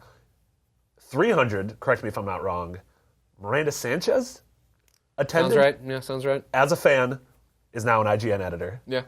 We're planning 400. You think someone from 400 is gonna? Well, we somebody had asked this question a while back of who did we think that we had met from this? Because I always tell a story of like when we meet somebody, you can tell if they're gonna make it. And I always tell a story of 5 years ago now, I went and did a Portillo's meet and greet on Thanksgiving, and I got Can't just have a meal. Nope, can't just have a meal. And my mom's driving me to Portillo's, and I check Twitter, and there's this guy on there named Brian. He's like, "Hey, I'm already here. Do you want us to do me and my girlfriend here? Can we do anything?" I'm like, "Yeah, push tables together." And I got there, and that was Brian Albert. Yeah. He had driven overnight from Iowa, left at like 3 a.m. to come say hi to us and ate this. And he talked to me, and I remember being like, "This kid's gonna make it." And then like when Casey went and taught it. Journalism course for like a class or whatever at University of Iowa. He came back. He's like, "There's this guy there." I'm like, "Is it Brian Albert?" And he's like, "Yeah." And I'm like, "You just know." And the same thing at 200. 200, if you remember, I don't know why you would, or if you heard the story, like when we went to the bar that night, Vince came up to me and he's like, "Hey, I'm a big fan. I just wanted you to know I snuck in." Yeah. And I was like, "What?" He's like, "I didn't RSVP for this. I just moved across the country to do this. I'm inspired partly by you guys." And I'm like, "You're going to make it." And like we started giving him freelance work, and that's the whole thing. And so then when we talk about that, I look back and I think of Jimmy Champagne all the time, right? Yeah. Like Jimmy Champagne is one of those people, Mr. Champagne, like all these people who popped up on the podcast, 300, like, yeah, you'll make it. But by the time we get to 400, to see how the landscape will change and what new people will rise up to be there, it's going to be crazy. What if a dog goes to 400 and we get a dog cast member? That'd be really cool. Yeah. Portillo would be really upset that he got passed over somehow, but... The first dog of IGN. He's on his way out anyway. No, he's not. Not yet. He's definitely getting old. I got dark. He really is getting old. Yeah. He's getting How old is he? He's blind. He makes a lot of mouth noise. Yeah. Oh, I'm blind and I make a lot of mouth noise. There you go. See? Getting back to Alfonso's favorite memories. I want to make sure. He goes, one of the best memories is from the legendary PSN return episode with Kelly, who sounds sweet. Oh, gets me every time. What? I need to go back and listen to this. It's Kelly! We called, this is where it gets weird. We called a guy named Zach. And he's talking to us, and there's a girl jibber-jabbing in the background. We're like, "Who is that?" He's like, "It's my girlfriend, Kelly." And we're like, "Can we talk to her?" And he like puts the phone down, like, "We want to talk to you." And she's like, "What?" And, and she gets on the phone, and she's like, "Hello?" And I'm like, hey, Kelly, you sound sweet. Right? That was, I guess before I was like, "What's your name?" She's like, "It's Kelly." Because she was just drunk on a Saturday night. And then I asked her some question. She just goes, "Oh, what?" And it's not that exaggerated, but literally she's like, "What?" And like, there's like a moment of silence, and then Colin just blurts, "Oh, what?" And then that just became a thing for the rest of our lives. That is amazing. Another one was the Great Trophy Horror War, where I would tune in each week to find out the battle between Colin, the Toby Ziegler of IGN, and Greg. The Toby Ziegler. He's leaving out, of course, Jack DeVries, Scott Bromley. Scott Bromley won the Great Trophy War. We corner the Great Trophy Horror War was so stupid because we totally screwed ourselves. We had all the easy trophies. Yeah. So we had to play every game. Yeah, it was like from this date, who can get the most trophies. And so we already had Hannah Montana and everything else. Like it was like a long time. That was such a disaster. That was in the old office. Every one of our significant others hated us. Sure. We come home like, no, I gotta play Cloudy with a Chance of Meatballs. I gotta play Detuned. And Frogger Returns. Whatever the hell it was. But we did it. How long the span was it? It was a month. Yeah, it was a month of that. And you eventually just gave up because Mega Man came out, right? Yeah, Mega Man 10 came out, and I was like, I can't do this anymore. And then Alfonso's final ones here. There are little things as well, such as Colin's, quote, "not a prayer," response to the question of Obama getting reelected. That is so many people. That is such a fair, because that was during Beyond 200, wasn't it? I think so too, yeah. When someone's like, "Will Obama get reelected?" I was like, "Not a prayer." Yeah, That's amazing. And then Greg telling Ryan to take us home every episode. So those are great memories. Those are good memories. You want a letter to Shuhei? Hey, Shuhei. That's good. That's going to be your new segment. Yeah. Hey, Shuhei. This one comes from Brian, we'll say. It doesn't look like he signed off. Beyond. Dear Shuhei Yoshida, I love my PlayStation 4 and everything about PlayStation, but please let me delete my trophies. They are breaking the game immersion and universe, and I find them arbitrary to me enjoying the games, as if a trophy in itself is not an arbitrary thing. I know others enjoy them, and more power to them, but I definitely do not. I think people should have the option to do with their game systems as they want, and not be forced to have a system they don't like. I know I can turn off notifications. Also, let us change our PSN names. Thanks, Colin, Greg, and taking, I guess, Brian? No, Marty. Good luck with everything else. Yeah, just turn off notifications. Yeah. What else do you want to do? The trophies are just there. And you don't have to turn off all notifications. You can just click the trophy box, right? I'm not wrong about that. I think you could shut off trophy notifications. Absolutely. I want you to know that it personally hurts me. The fact that and this is just a product of what my job was, right? PlayStation 3, I could still walk you backwards, forwards through the cross media to printer settings or anything else. But PlayStation 4, if you remember, the February event was my final like PlayStation thing before I shoved off and went just to be a host. Yeah. And so like, I love my PlayStation 4, but like, you can just turn off the trophy notifications, right? Like it's like I don't know that system well enough, and like when we're doing live streams and I got to jump in and be like, I need to mute something here. Is it under sound or is it under the controller? I don't know. Marty, how much time do we have? We just going? We just keep going. All right, There's no end. This is data. Data's free. Data is free. It's just floating around. Dwayne writes we can keep going, right? Mike Garansky doesn't care. Mike Garansky Look doesn't at my care. guys because he was. Mike Garansky's like, what the hell's going on he ain't right sitting now. on that peach box no more, I'll tell you what. Dwayne writes in and says, hey, Greg, Colin, and Marty. Thank you for providing us with such a great podcast on a weekly basis. It's been a fun ride. My question for you on your final show is this. If you could only choose one PlayStation console, PS1, 2, 3, 4, PSP, and Vita, to keep you occupied for the rest of your gaming days, which would it be and why? You have full access to each console's libraries. However, HD remakes and using PSN, PlayStation Now, to download older games from a previous console generation is not allowed. He thought through it all. But no, he didn't. Launch PS3. Boom, because you play PS1 and PS2 games. Yeah, that's a good call. Right? For argument's sake, can you act like he put it in there? You don't have the silver banded PS3.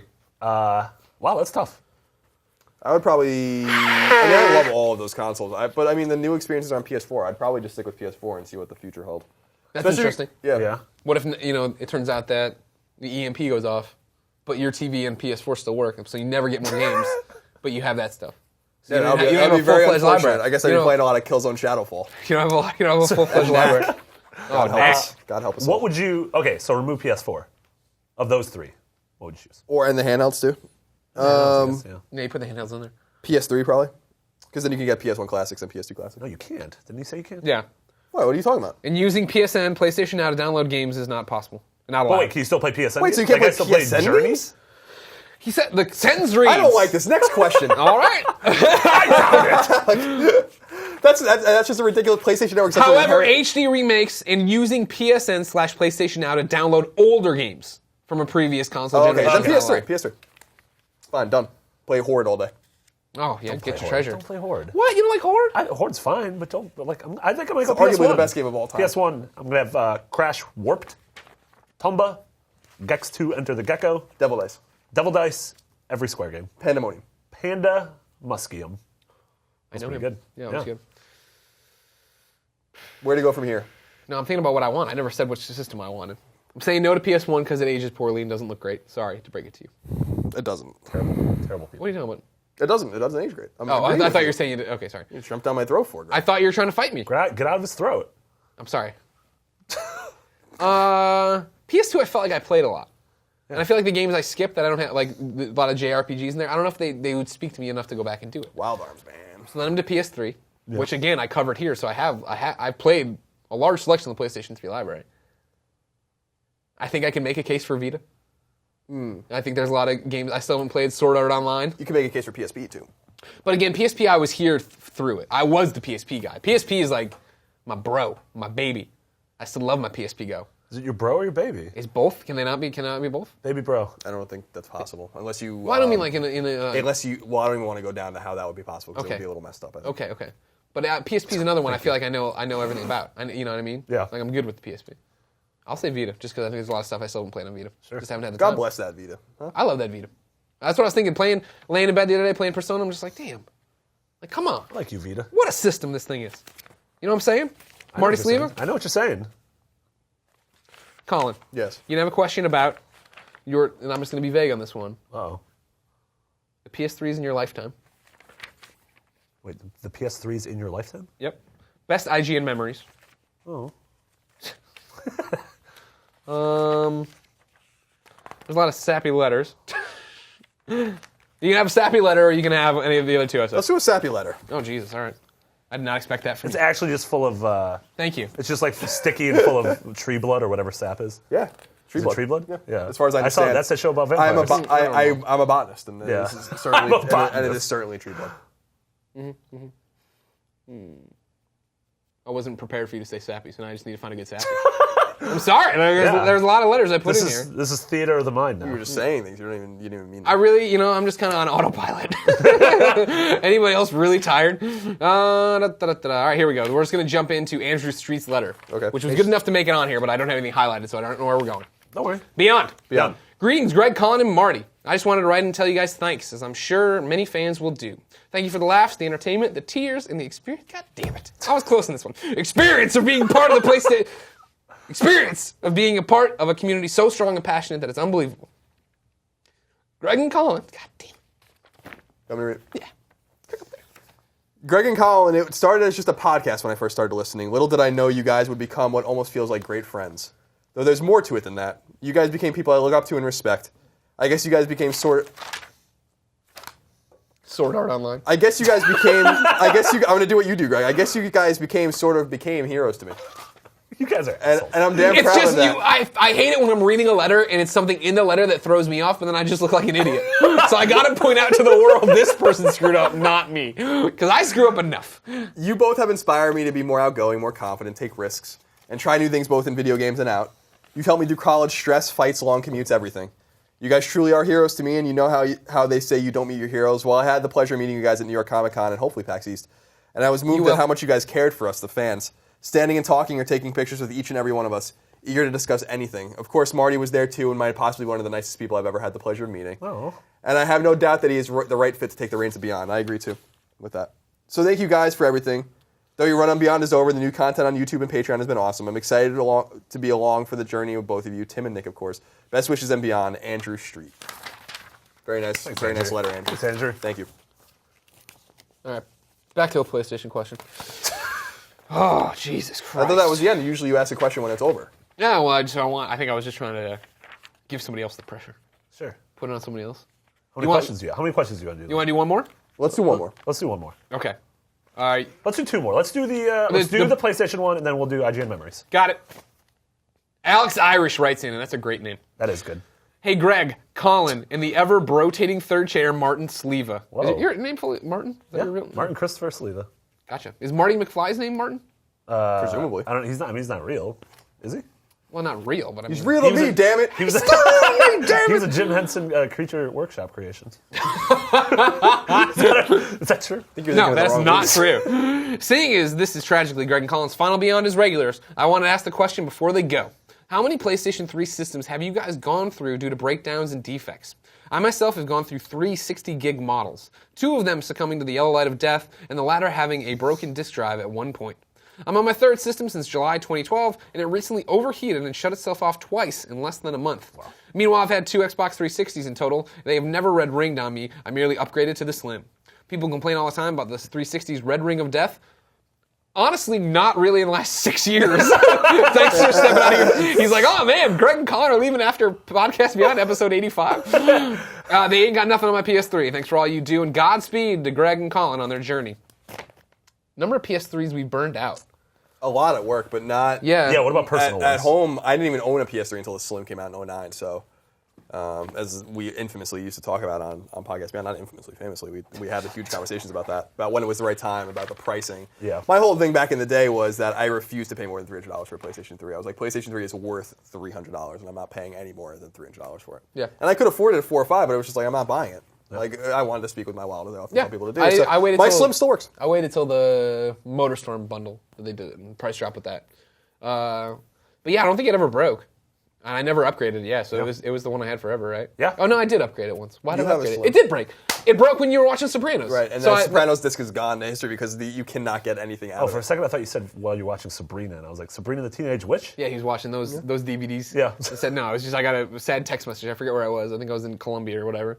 You texted, you're like, yeah, I just killed it. It's got my Sopranos. So then it would be this weird thing of like, he's like, oh man, did you send it away to get fixed? And he's like, I'm like, yeah. He's like, did you ask him to try to get my Sopranos disc back? I'm like, I'm trying, Kyle. It's I'm all doing right, everything I can. Those DVDs were actually given to me by Hillary.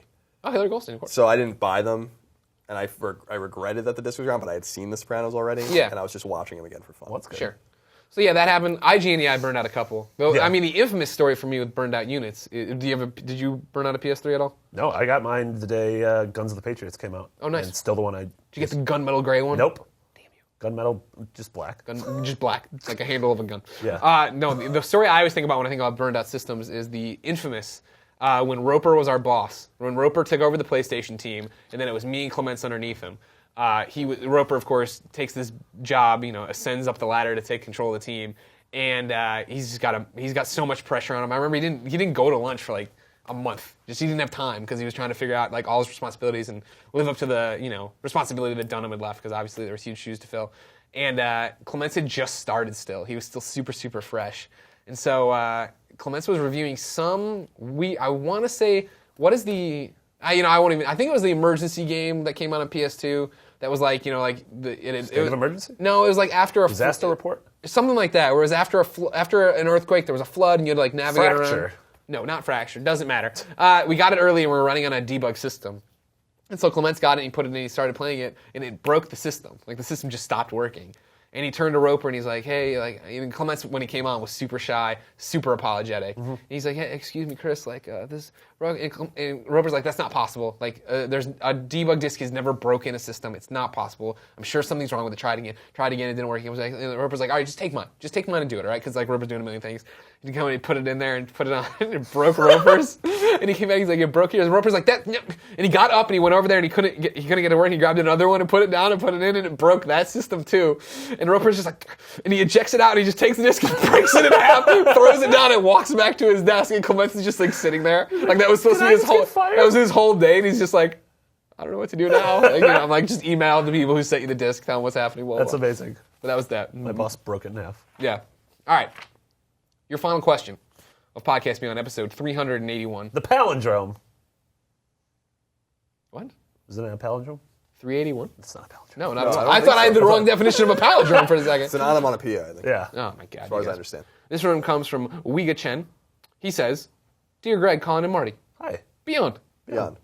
My name is Wiga Chen, writing from Taiwan. I've been a long-time listener and a big fan of Podcast Beyond for years. It is sad for me to hear that this week will be Greg and Colin's final episode. Therefore, I must write in and pay my respects and thanks for the wonderful job you two have done for all these years. Thank you so much, and beyond. Beyond. And since this will be my last chance to write in and ask questions, I have two of them. Number one, my girlfriend Peggy, has always been a handheld console gamer. While we play video games together all the time, she is always on her Vita or 3DS playing games on her own, and I'm on the PS3 or PS4. It makes me feel separated from time to time. So, are there any good games you guys can recommend as a great fit for co-op on PS3 or PS4? Thanks and beyond. A good co-op game, PS3 or PS4. Obviously, Pixel Junk Shooter jumps to mind. Yeah, Shooter works. Yeah. What? I don't know. It's just you said obviously. That wasn't obviously. That was a good PSN download. Pixel Junk Shooter. Yeah. You fly the things together. Little Big Planet's always a great pick. Yeah. Mod Nation Racers. That's not co-op. You'll kill each other doing that. Co-op and yeah, I mean, Dead Nation.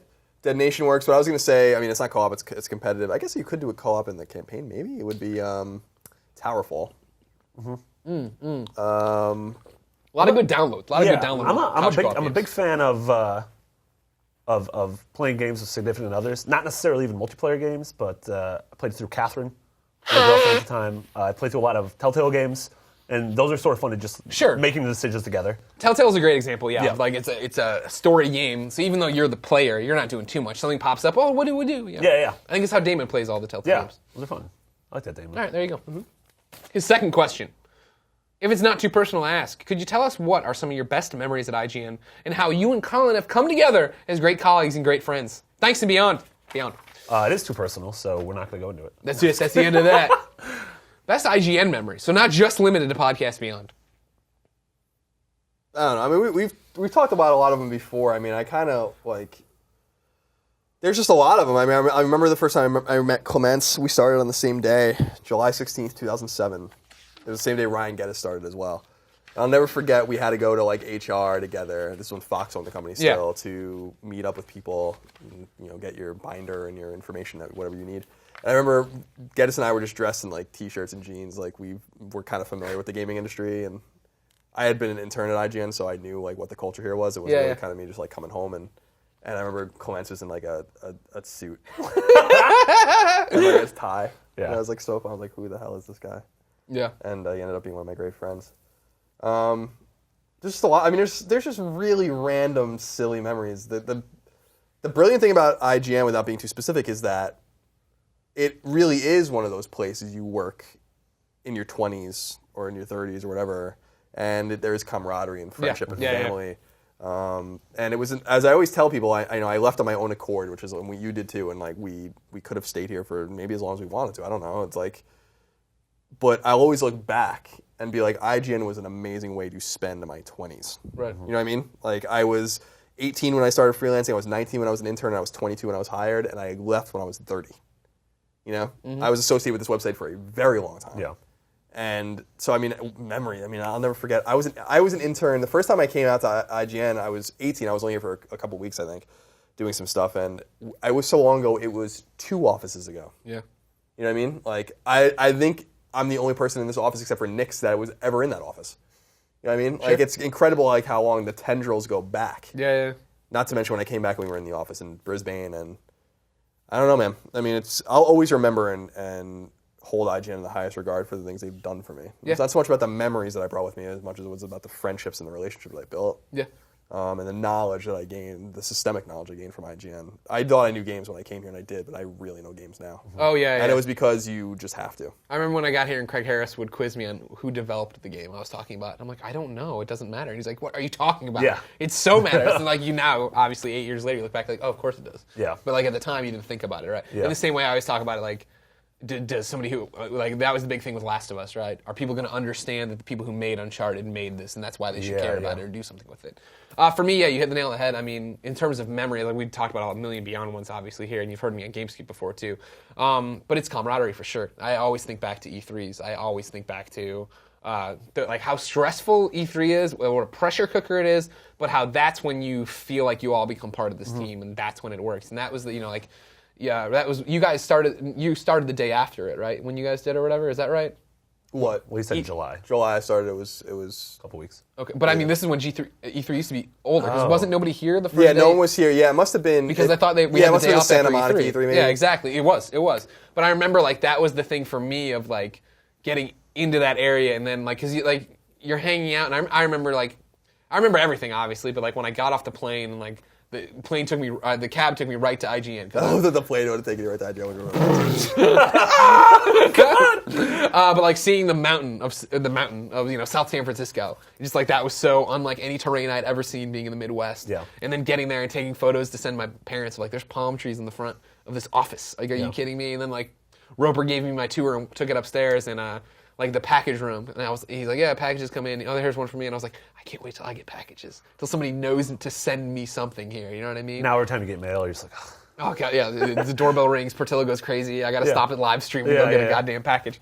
But like, there was that like sense of like I was there and I had made it, and this was what I'd always wanted to do, but I wasn't like ingrained yet into it. And so to go to E3 and have stories with people and have inside jokes that came and did all that stuff, and then have that extrapolate out years and years, you know what I mean? Like, that's where we always talk about the fact of where, like, we were always friends, our friend Lee, when you came, but, like, that was that E3 where we got drunk and then broke in through the back of the E3 war room, backed up to a sales party, and, like, there was a curtain between them, and this is before they would invite IGN editors to go to sales party, so when their party ended, exactly, for good reason. When the party ended, Colin and I pulled back the curtain and crawled in there, and they still had the full bar there, and they had these giant tables with the old IGN logo in it. Old IGN logo in them, because that was still the IGN logo at the time. And you and I sat down there, started drinking whiskey or bourbon. Now I don't even remember. We didn't know what we were doing back then. But we took, this is like one of the most disgusting things, showing you how young and stupid we were. But they had vases in the middle of the table that were like just giant cups. We filled it with whiskey and then just passed it back and forth. At some point we decided to take off our shirts, because like people were coming in, and we started a trend. People were there now, editorial. But we were doing it, and Colin and I are just getting drunk at this table. And like, if this is the table, we are just pounding on the logo, talking about how much that logo means to us and what IGN means to us. And that's when we knew we were the same, person, cut from the same cloth. Obviously, I'm the crybaby side of it. He's the man side of it. That's not how cloths work. There's a man side to every cloth. I love the idea. One half of it's like a really like soft blanket, the other half is just like sandpaper. Yeah, exactly. But yeah, that was when we knew we had that same spirit. You know what I mean? And that was a big moment for us. And then our friendship took off from there, obviously, with the help of Beyond and everything else. But like that, camaraderie is what it was all about. Absolutely. Yeah, there would be no Greg and Colin without Podcast Beyond in any meaningful way. Yeah. And even though our friendship is Greg and I are famous friends now. I mean, we're like famous Daves. Yeah. I don't mean famous in the. I mean, I know what you mean. You know, and like are really ride or die for each other, and that really does come from Podcast Beyond. Yeah. And the relationship and the things we built, and we moved in together, and we just are always together. And like Greg really, I know a lot of people find it hard to believe, like Greg doesn't annoy me. You know, like Greg doesn't. I'm around Greg all the time, every day of my life. I can't get away from him. You know, like. But the things I don't really want to. Yeah. You know, and like I've never really felt that way about anyone. Even the people I'm very close to, like I've lived with, and I want to fucking kill them. Yeah. You know what I mean? Like Ramon is like one of my best friends from college. Like one of my boys. Like we lived together, and we wanted to fucking kill each other. Yeah. Yeah. Like I've never felt that way about Greg. Like Podcast Beyond, we've given you guys a lot. You tell us with Podcast Beyond, but you've given us a lot too. Like you gave me like one of the meaningful friendships in my life. And we get to go and do what we're doing now together. So, you know, Greg and I are bound by the hip, I think, forever. Yeah, I'm not so sure that that's ever it'll end every relationship we ever have. I'm not so sure it's ever going to change. And, like, we owe, it's because of this place and because of this podcast that happened. It wasn't because we were in the same building or we were in, you know, there's more to it than that. Yeah. You know? Yeah. It wasn't just happenstance. It was a very weird thing. It's a very weird thing. I haven't sat down and thought about it too much. I mean, when I see old pictures of us from 2007 or 2008, or like I think back to when we were still married, and we would go to Patchy's, and you would say terrible things to people on the street, and Just that one So time. literally nothing's changed? I don't know I'll if I never would forget make them. the same choices I made back then as far as what I would oh my scream God, at he people. was so funny, dude. He was really funny. I was drunk that night. We were young and silly, and I love the old pictures and the old memories. And Right. I mean, too many to the thing I recall. always talk about is I got here and was able to build Greg Miller or whatever you want to call it, my career. You know, that's the easiest way, I guess. And what I would go on to become, and everything's because of what IGN gave me. But I got here, and I feel like I was the first one. Damon was here too, but I got here and I was the first person who got here and was like, I grew up with this. This is all I've ever wanted to do. You know what I mean? Like the guys who were already working there, Craig and Dunham and Roper and blah, blah, you know what I mean? Like they'd been there pretty much since the beginning before this was a thing. You know what I mean? Like video game journalism and IGN and GameSpot and all these different things. That wasn't a thing for them growing up, where for me it was. And I'd known forever I wanted to do that. So when I got there, I was really tip of the sword on you, Geddes. Damon was here too, but Damon obviously has a degree in music and did other things too. Like we were the people who came in like, this is all we ever want to do. Let's do it. Let's do it as best as we can. Let's like stay up till 3 a.m. Let's come in on Saturdays and do stupid podcasts in the middle of the night because the PlayStation Network's back. You know what I mean? Like that was the camaraderie we had, and so many people had. Yeah, and I think what I love about, especially the relationship Greg and I built together professionally was that the way we were able to combine with each other in some sort of broke-ass Voltron kind of collaboration is that we allowed each other to do the things we wanted to do. Greg wanted to be in front of the camera. I wanted to write. Yeah. You know what I mean? And Greg gave me an opportunity to write about the thing I wanted to write about most, which was PlayStation. And I took those channels over so that Greg could be in the camera. Right. You know what I mean? And so it was like a very hand-washy kind of like... symbiotic relationship. Yeah, like where it was like we are yin and yang. We're very different. Greg and I are very different. That's why I know that opposites do attract.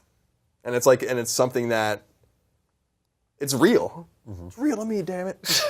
Like if that. you say it one more time, he's going to come out of a beer. Yeah, I hope so. Oh, yeah, it's Turns like out Mike Bloody Mary. Aransky was that guy. It's Bloody Mary. So, yeah, I mean, like that. I'll never forget that too, about how we just helped each other get to the next place we needed to be. Yeah. And I'm not sure. I don't want to speak for Greg, but I wouldn't be here without Greg. I don't know that Greg would be where he was without me either, because it's like we just took shit off of each other's plate over and over and over again. When Greg got sick, I stepped up for him. When I wanted to start doing more on camera stuff, Greg helped me. And here we are somehow, alive somehow. And Tag team, like the Rockers. And I don't want I don't want people to underestimate what that means to me. Podcast Beyond means a lot to me, and it will always mean something to me. I'll always respond to the Beyond. We're always going to get it. Right? Yeah, we're as long as we're in the public eye and doing what we're doing now, we're always going to get it, and that's great. Yep. But it's the friendship I have with Greg that is the most meaningful thing for me. Like, Podcast Beyond is just like the cherry on top, really. And it was a great honor to be able to do the show. Yeah. And we like you. I like you guys too. Good. Yeah, sorry. It's like, No, don't apologize. you're pretty good too, Marty. So you have something special for us. I do, yeah. Do you want me to do the 2 segments that would be before normally how do you want the show to flow? You still have the return of PSN Hit of the Week. Okay. And then of course the worst PlayStation Network name. Let's do both of those. Get them out of the way? Let's get them out of the way now. Okay. Then we'll go to my secrets. Gotcha. PSN Hit of the Week is a simple idea that we stopped doing but bring it back every so often. Where you send in a PlayStation Network name, you, the listener, you want more friends, you want more messages, we give it out to the Beyond community. Beyond community then showers them with messages of Beyond and such, and then friend requests so everybody can be friends. This one comes from PSX89. Beyond! Beyond. Hey guys, love listening to you guys on the way to work each and every day for the past 3 years. It really saddens me knowing that I'm not going to hear the voices of Greg and Colin next week on Beyond, but if there's anyone at IGN that has the potential of continuing the show, that person is Marty Saliva. I believe in you, Marty, he puts in parentheses. We do too. With that, I was wondering if you guys would do me the honor of being the final pick of the week. He screwed it up. He means hit of the week. My PSN ID is PSX89. PSX89. Thanks again. I wish you guys the most success. And for the final time, Beyond. Beyond. So now I have to do old school comments. PSN hit confirmed. Oh, cool to the chopper. We used to have mics that came over here, Yeah, and so yeah. then you felt like a helicopter pilot, and then Clements would cover him up and talk like this, and then it would sound like he was like piloting a helicopter. Yeah, yeah. And the story evolved that raccoons were jumping into the helicopter and it was spiraling out of control. Oh, were they friendly? No, they killed him no. several times. But he came back. The darkest timeline. Yeah. Yeah. Until the one time he didn't. Oh, God. Worst PlayStation Network name in the... Worst PlayStation Network name. This is a new segment, Colin, where you send in. Of course, this started because you can't change your PlayStation Network name. You got on your high horse about it, started writing editorials, demanding Shuhei let people change their names. Even though it's not his job, we still want him to do Exactly. it. Shuhei is... He's worrying about things slightly more important. He is, than that. yeah, exactly. Shuhei's got his plate full, let alone Yeah. with this. But people started sending in the names they'd like to change, and then it just became, I'm going to send in goofy names I see playing this. So today's name comes from... East Bruzo. No, that is not the bad PSN name. That's just his bad handle on his own here. Hey fellas, Beyond. Yeah. I've been playing Call of Duty Advanced Warfare since release on my PC. Okay. My brother and I both have PS4s, and he brought his over the other day. We booted up into the split-screen online multiplayer, and what do I find? My little brother's a traitor. His name here is Dixie_Normus. God. Dixie_Normus. Wait, why does he consider his brother a traitor? Because he has a bad name, I guess. Oh. I don't know. Was that what happened with- East Bruzo is so much better. Is that what happened with Benedict Arnold? I Yeah. think He something. had a bad name? Yeah. He had a Dixie Normus? So the far as I brother understand, is yeah. Dixie_Normus. But wait, it gets better. His friend's name is Sister_Fister. Got a couple of traitors in my midst. Beyond East Bruzo. Beyond East Bruzo. Yeah. Thank you for being our final PlayStation Network hit of the week. No. Bad PSN name. That was a pretty bad one. I had to take my glasses off because I was embarrassed at that name. Sister Fister? Please stop saying that. Dixie_Normus? I don't have to bleep anything anymore. I can Please say stop whatever I saying want. everything. Greg, Colin, I told you guys we had something special planned. I want to show you that thing. Mike Aransky, is it ready? Yeah, I mean, I'm honestly honored and flattered to be able to be here alongside you guys for the past couple weeks, for the last couple episodes, and for the last episode. But there's a couple more people who wanted to say goodbye as well. Hey guys, Roper here. Sorry about my surroundings, but when you guys announced that you were leaving the show, I've been in the pit since then. As you can see, it's pretty dark down here. It's lonely. In fact, the only kind of company that I have right now is a very annoying soundboard. All right, T, shut up, I'm talking. I did find one of Jeff's old camps, though. He left a bunch of pairs of pants there. I'm not sure what's going on with that, but that's fine. I just wanted to wish you guys good luck in future endeavors, and good luck to the upcoming Podcast Beyond replacement crew, whoever that might be in future days and future years. But to everybody, Beyond. And please send help. I don't know what year it is anymore. Greg and Colin, you guys are the best. I miss you every single day. I am seriously so f***ing proud of you. I think you guys are going to do incredible stuff, and I really can't wait to see it.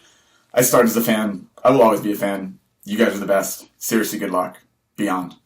Hey guys, it's Randy from Gearbox, and I wanted to thank you for all the entertainment over the years, and I want to wish you the best of luck for what you're doing next. And if anybody ever needs their head shaved, I've got some experience now, so I can handle it. Oh, hi. My first podcast Beyond was episode 4, which was a long time ago. Back in those days, in those good old days, Dunham was just passing responsibility of hosting onto Roper. Then it was myself, the newbie, Jeff Haynes, and of course Greg, who all of you know and love, and Colin, who we all love as well, would join much later. And then we would have hundreds of episodes together with that crew. But back at episode 4, pretty obvious now, I had 0 radio or podcasting experience. It shows, and that's okay. Got to start somewhere. And it was a long road, but I think I'm much better off now. But back in those days, I have just too many good memories from that show. Of particular note is the classic Silver and Gold, which Roper made me edit into the show way too many times. We quickly stopped using actual sound segments after that fiasco. And also Greg channeling Sean. That is also a classic moment. If you don't know it, go find it. It's amazing. I will say that Beyond means more to me than I could say in a little video like this. Thanks, Marty, for inviting me, by the way. You're welcome.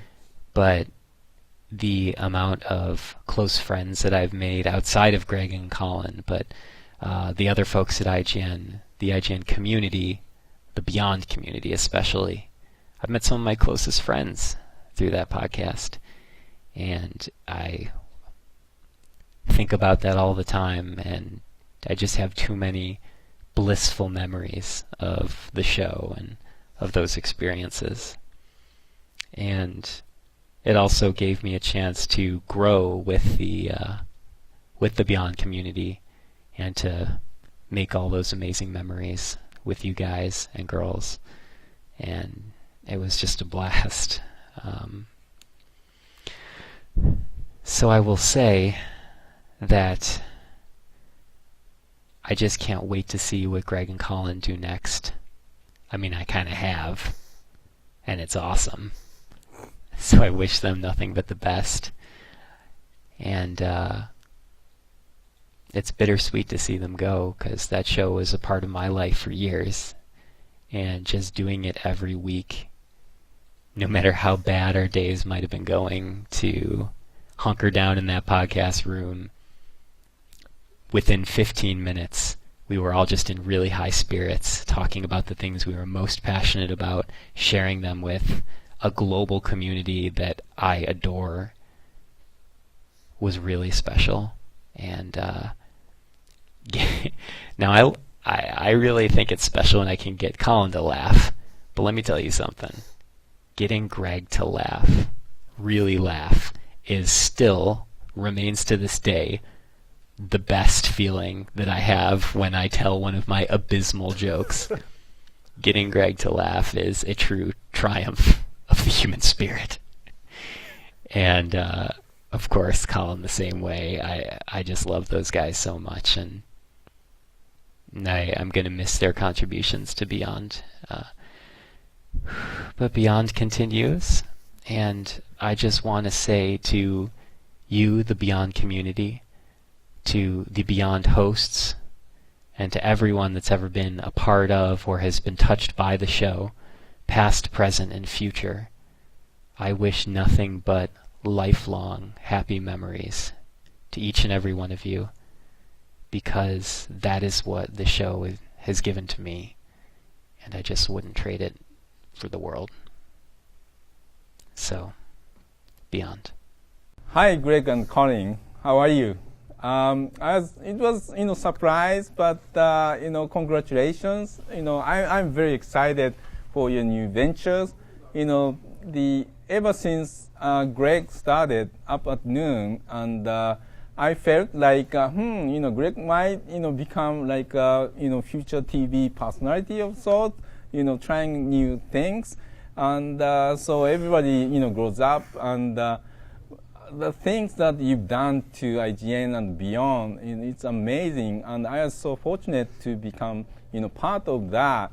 Ever since you invited me to one of the episodes a few years ago, and at that time I had account on Twitter or Facebook, and I've been engaged a little bit, but maybe I had 1,000 followers or that. But after that, you kept calling my YOSP handle name, and my followers doubled and tripled, and my engagement with consumers has become really, really stronger. And so Greg and Colin, you helped me to discover how great it is to engage directly with consumers, and I owe you for that. One time, I remember, Greg, you said to me that you created a monster out of me, which is Shuhei Yoshida, and you were right.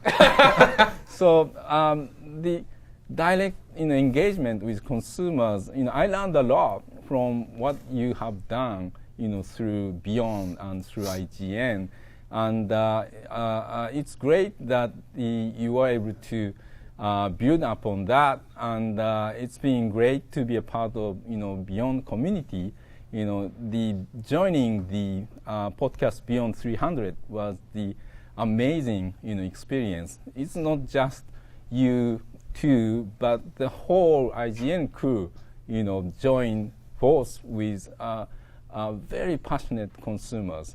So so even though it's sad to not have you going forward on Podcast Beyond, but I have 100% confidence in the IGN team and Marty to continue and build upon what you created with Podcast Beyond, because we have lots of family that supports and engage in Podcast Beyond. We have it has become a habit to listen in to Podcast Beyond every week.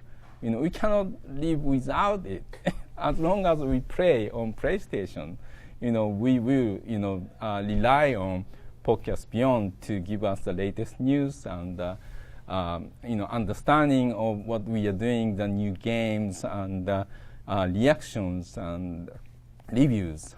So I'm so much looking forward to the newer chapter that Marty will start with Podcast Beyond, and I'll be looking forward to participating in the future of Podcast Beyond as well. So good luck, Greg and Colin, and invite me to whatever show that you do. I'll be there, for you. See you.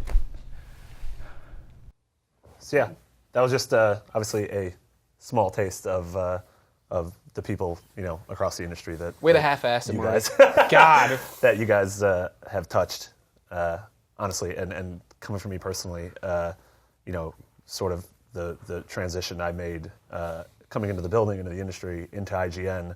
The two of you just have been nothing but incredible to me. Going on trips with you guys, going to Japan for the first time with Colin. My boy Das Colin.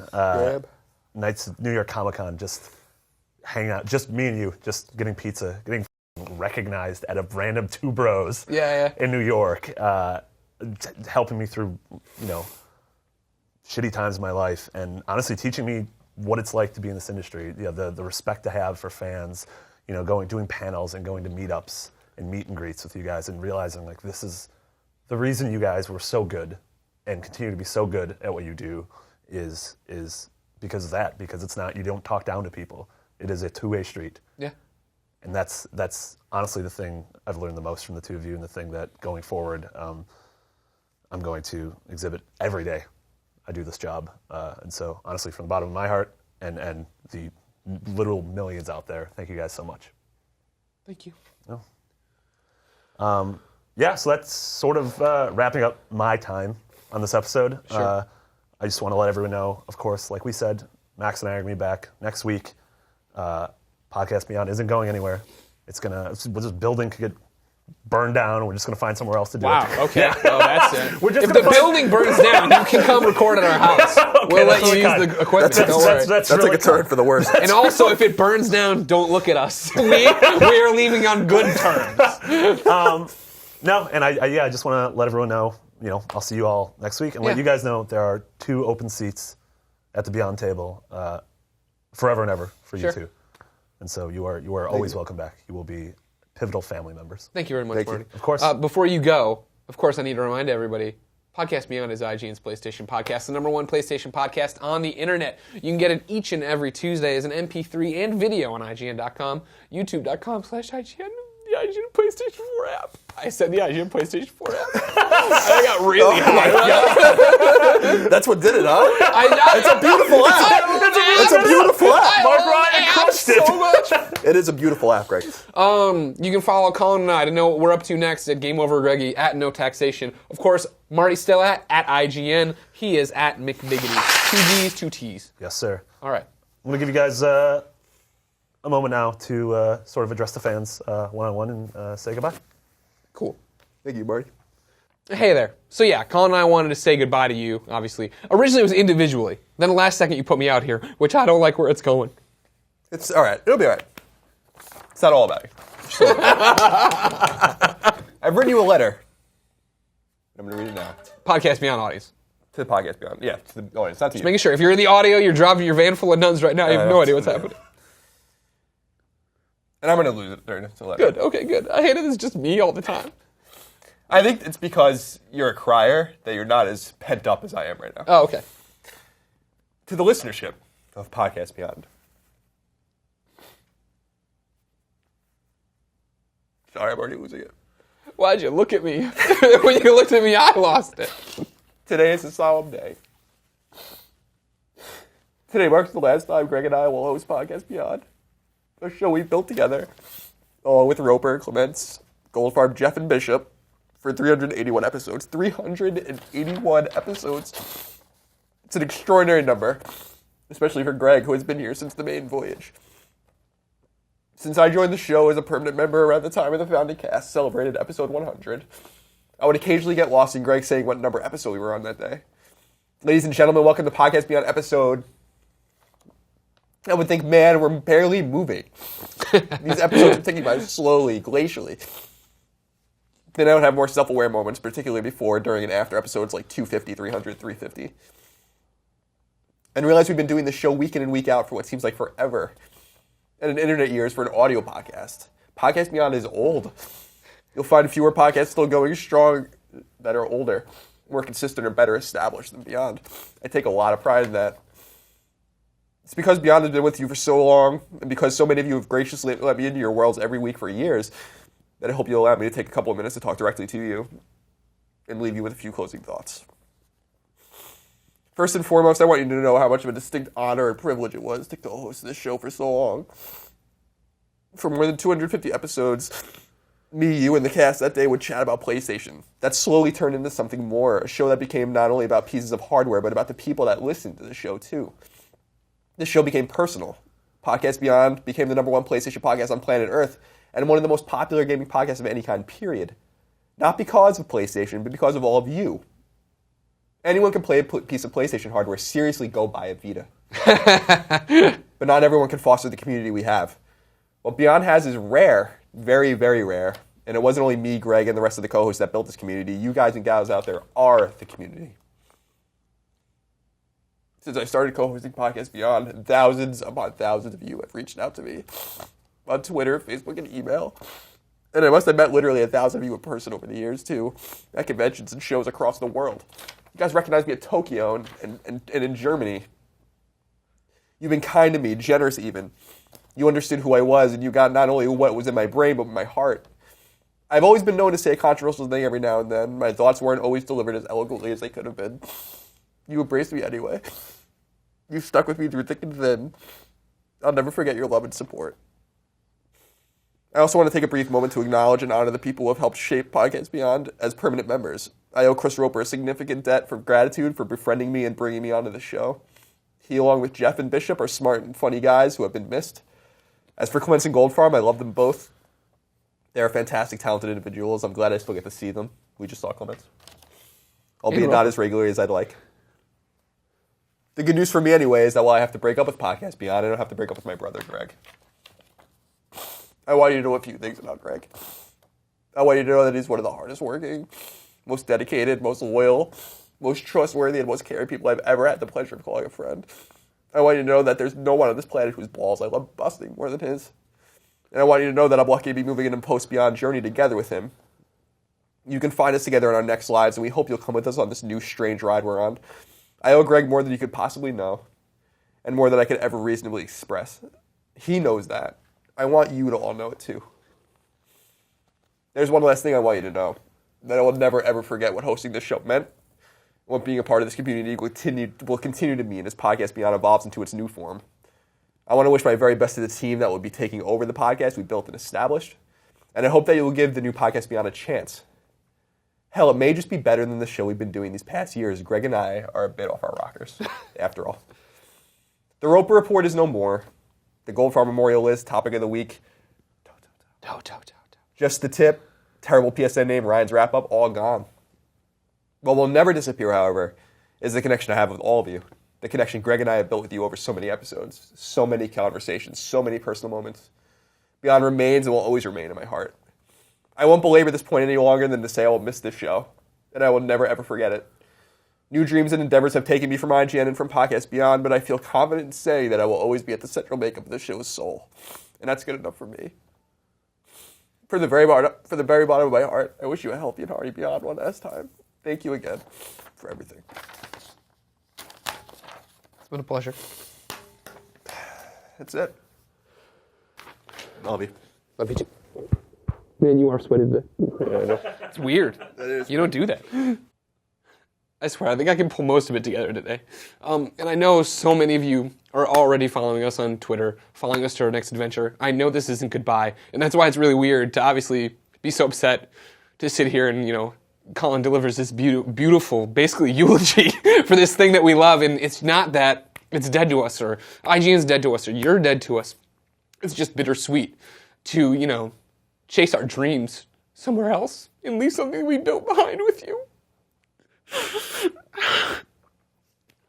You might have heard a few times on this show today that I was here since episode 1. And I'll tell you what, man, when we started, I thought it was the stupidest idea.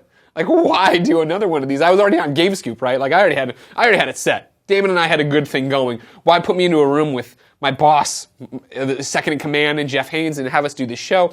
And we didn't know what it would be, right? And that's the weirdest thing about what Podcast Beyond has become, is the fact that it's just been around so long. I feel like we've been able to make all the mistakes and get to a point where, Roper showed in his video, the Mr. T soundboard. That episode, you guys wanted to kill us when we did it. It was the one time I left them alone, too, that they did that, and I wasn't even the host yet. But what's weird about Beyond, on top of, just the fact that it's a PlayStation podcast that's built this community, that's given me, what do you want to call this, a career, a life? I mean, you guys make my life possible every day. The weird thing is that it just started in the most simple fashion of 4 people talking around microphones about PlayStation, about one thing. And the way the community swooped in and made it a thing, and then it became that symbiotic relationship we're always talking about. The fact that you were there for us and we were there for you, and you write in these amazing letters that we got you through deaths and divorces and horrible, horrible things. And I get so, not upset, but,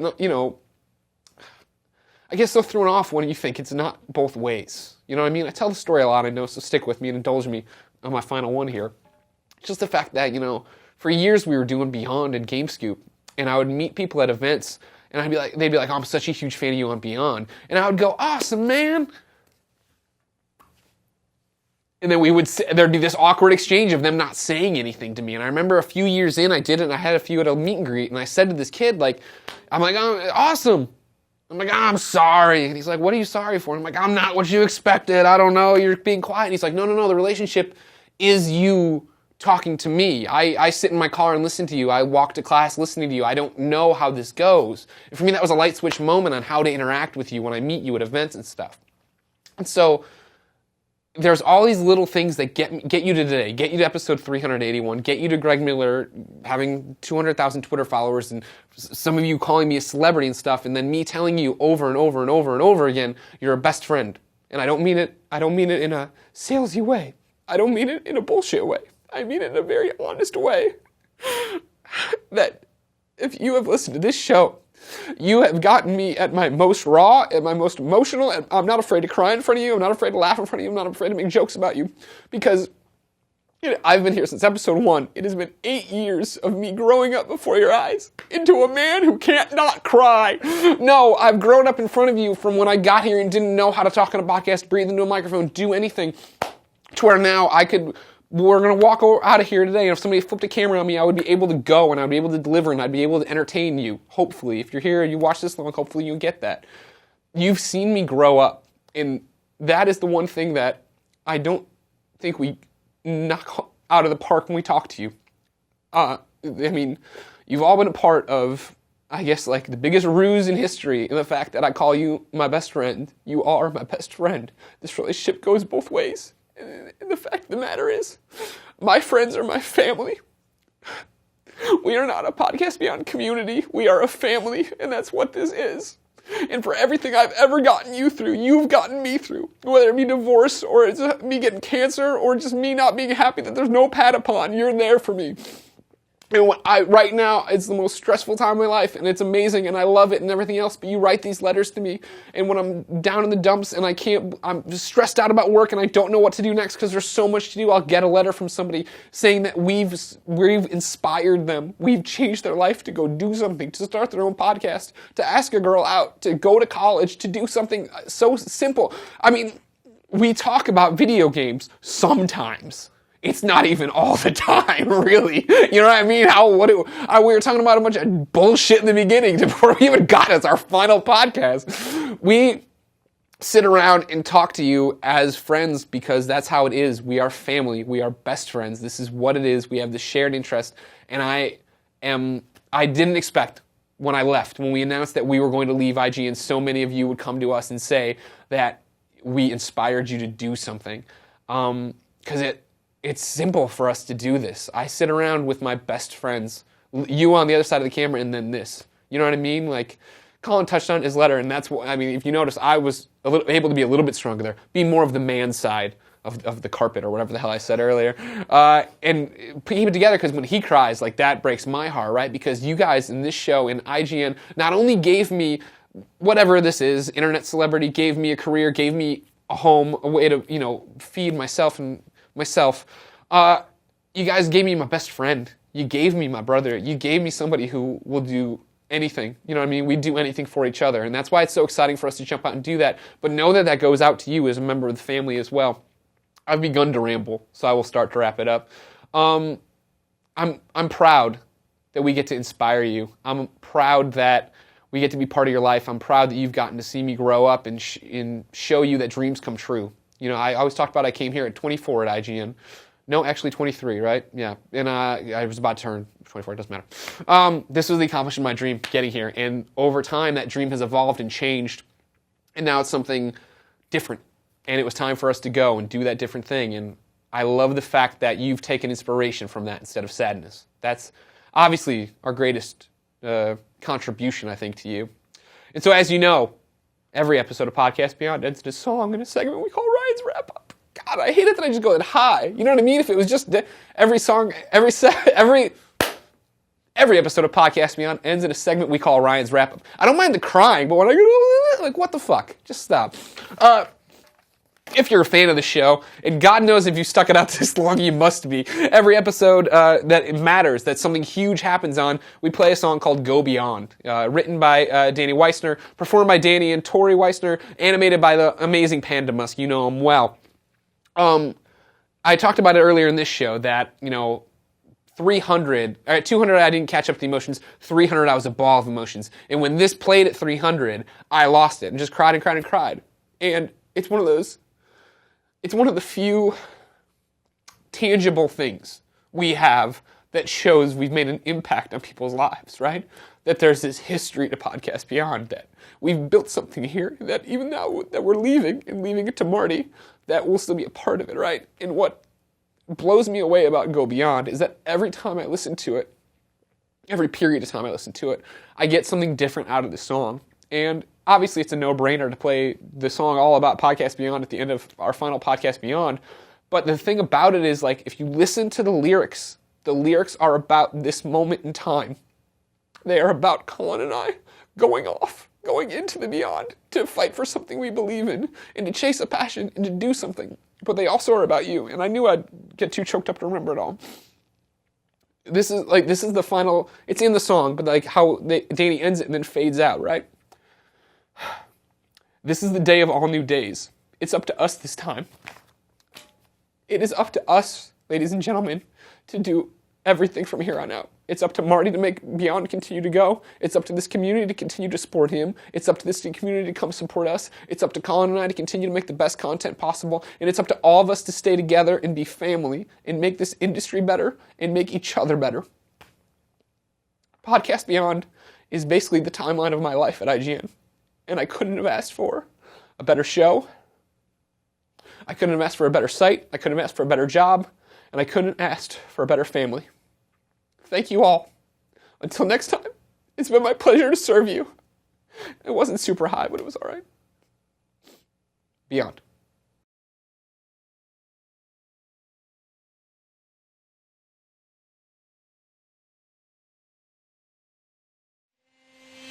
If I were young, I'd run without stopping.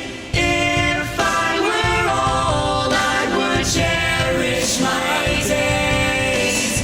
If I were you, I would count all my blessings. And if you were here, we would fly.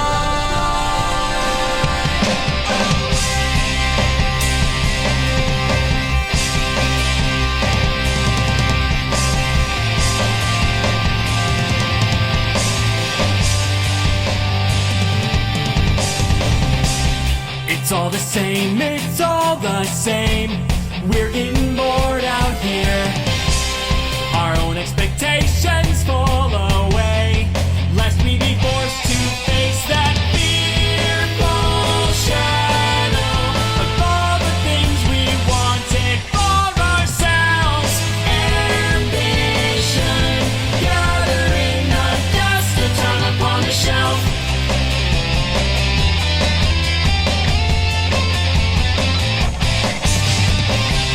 So this is the day of all new days.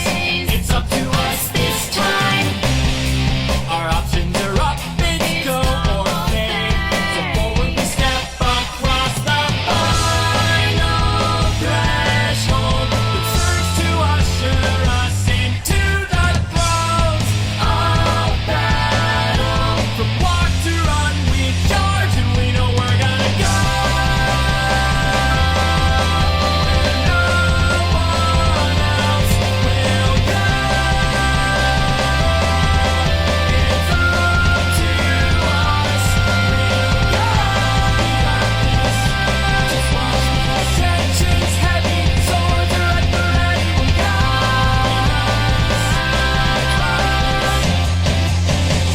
You know we gotta go.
This is the day of all new days. It's up to us this time. Beyond.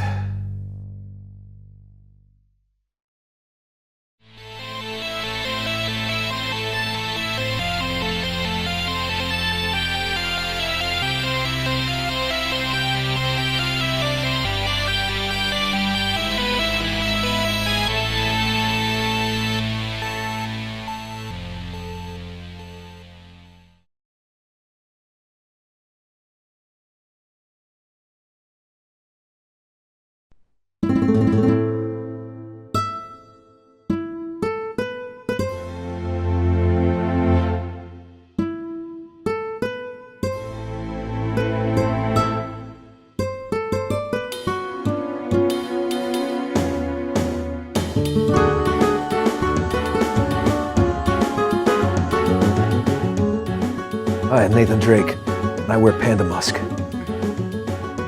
Keeps the ladies coming back for more. And me.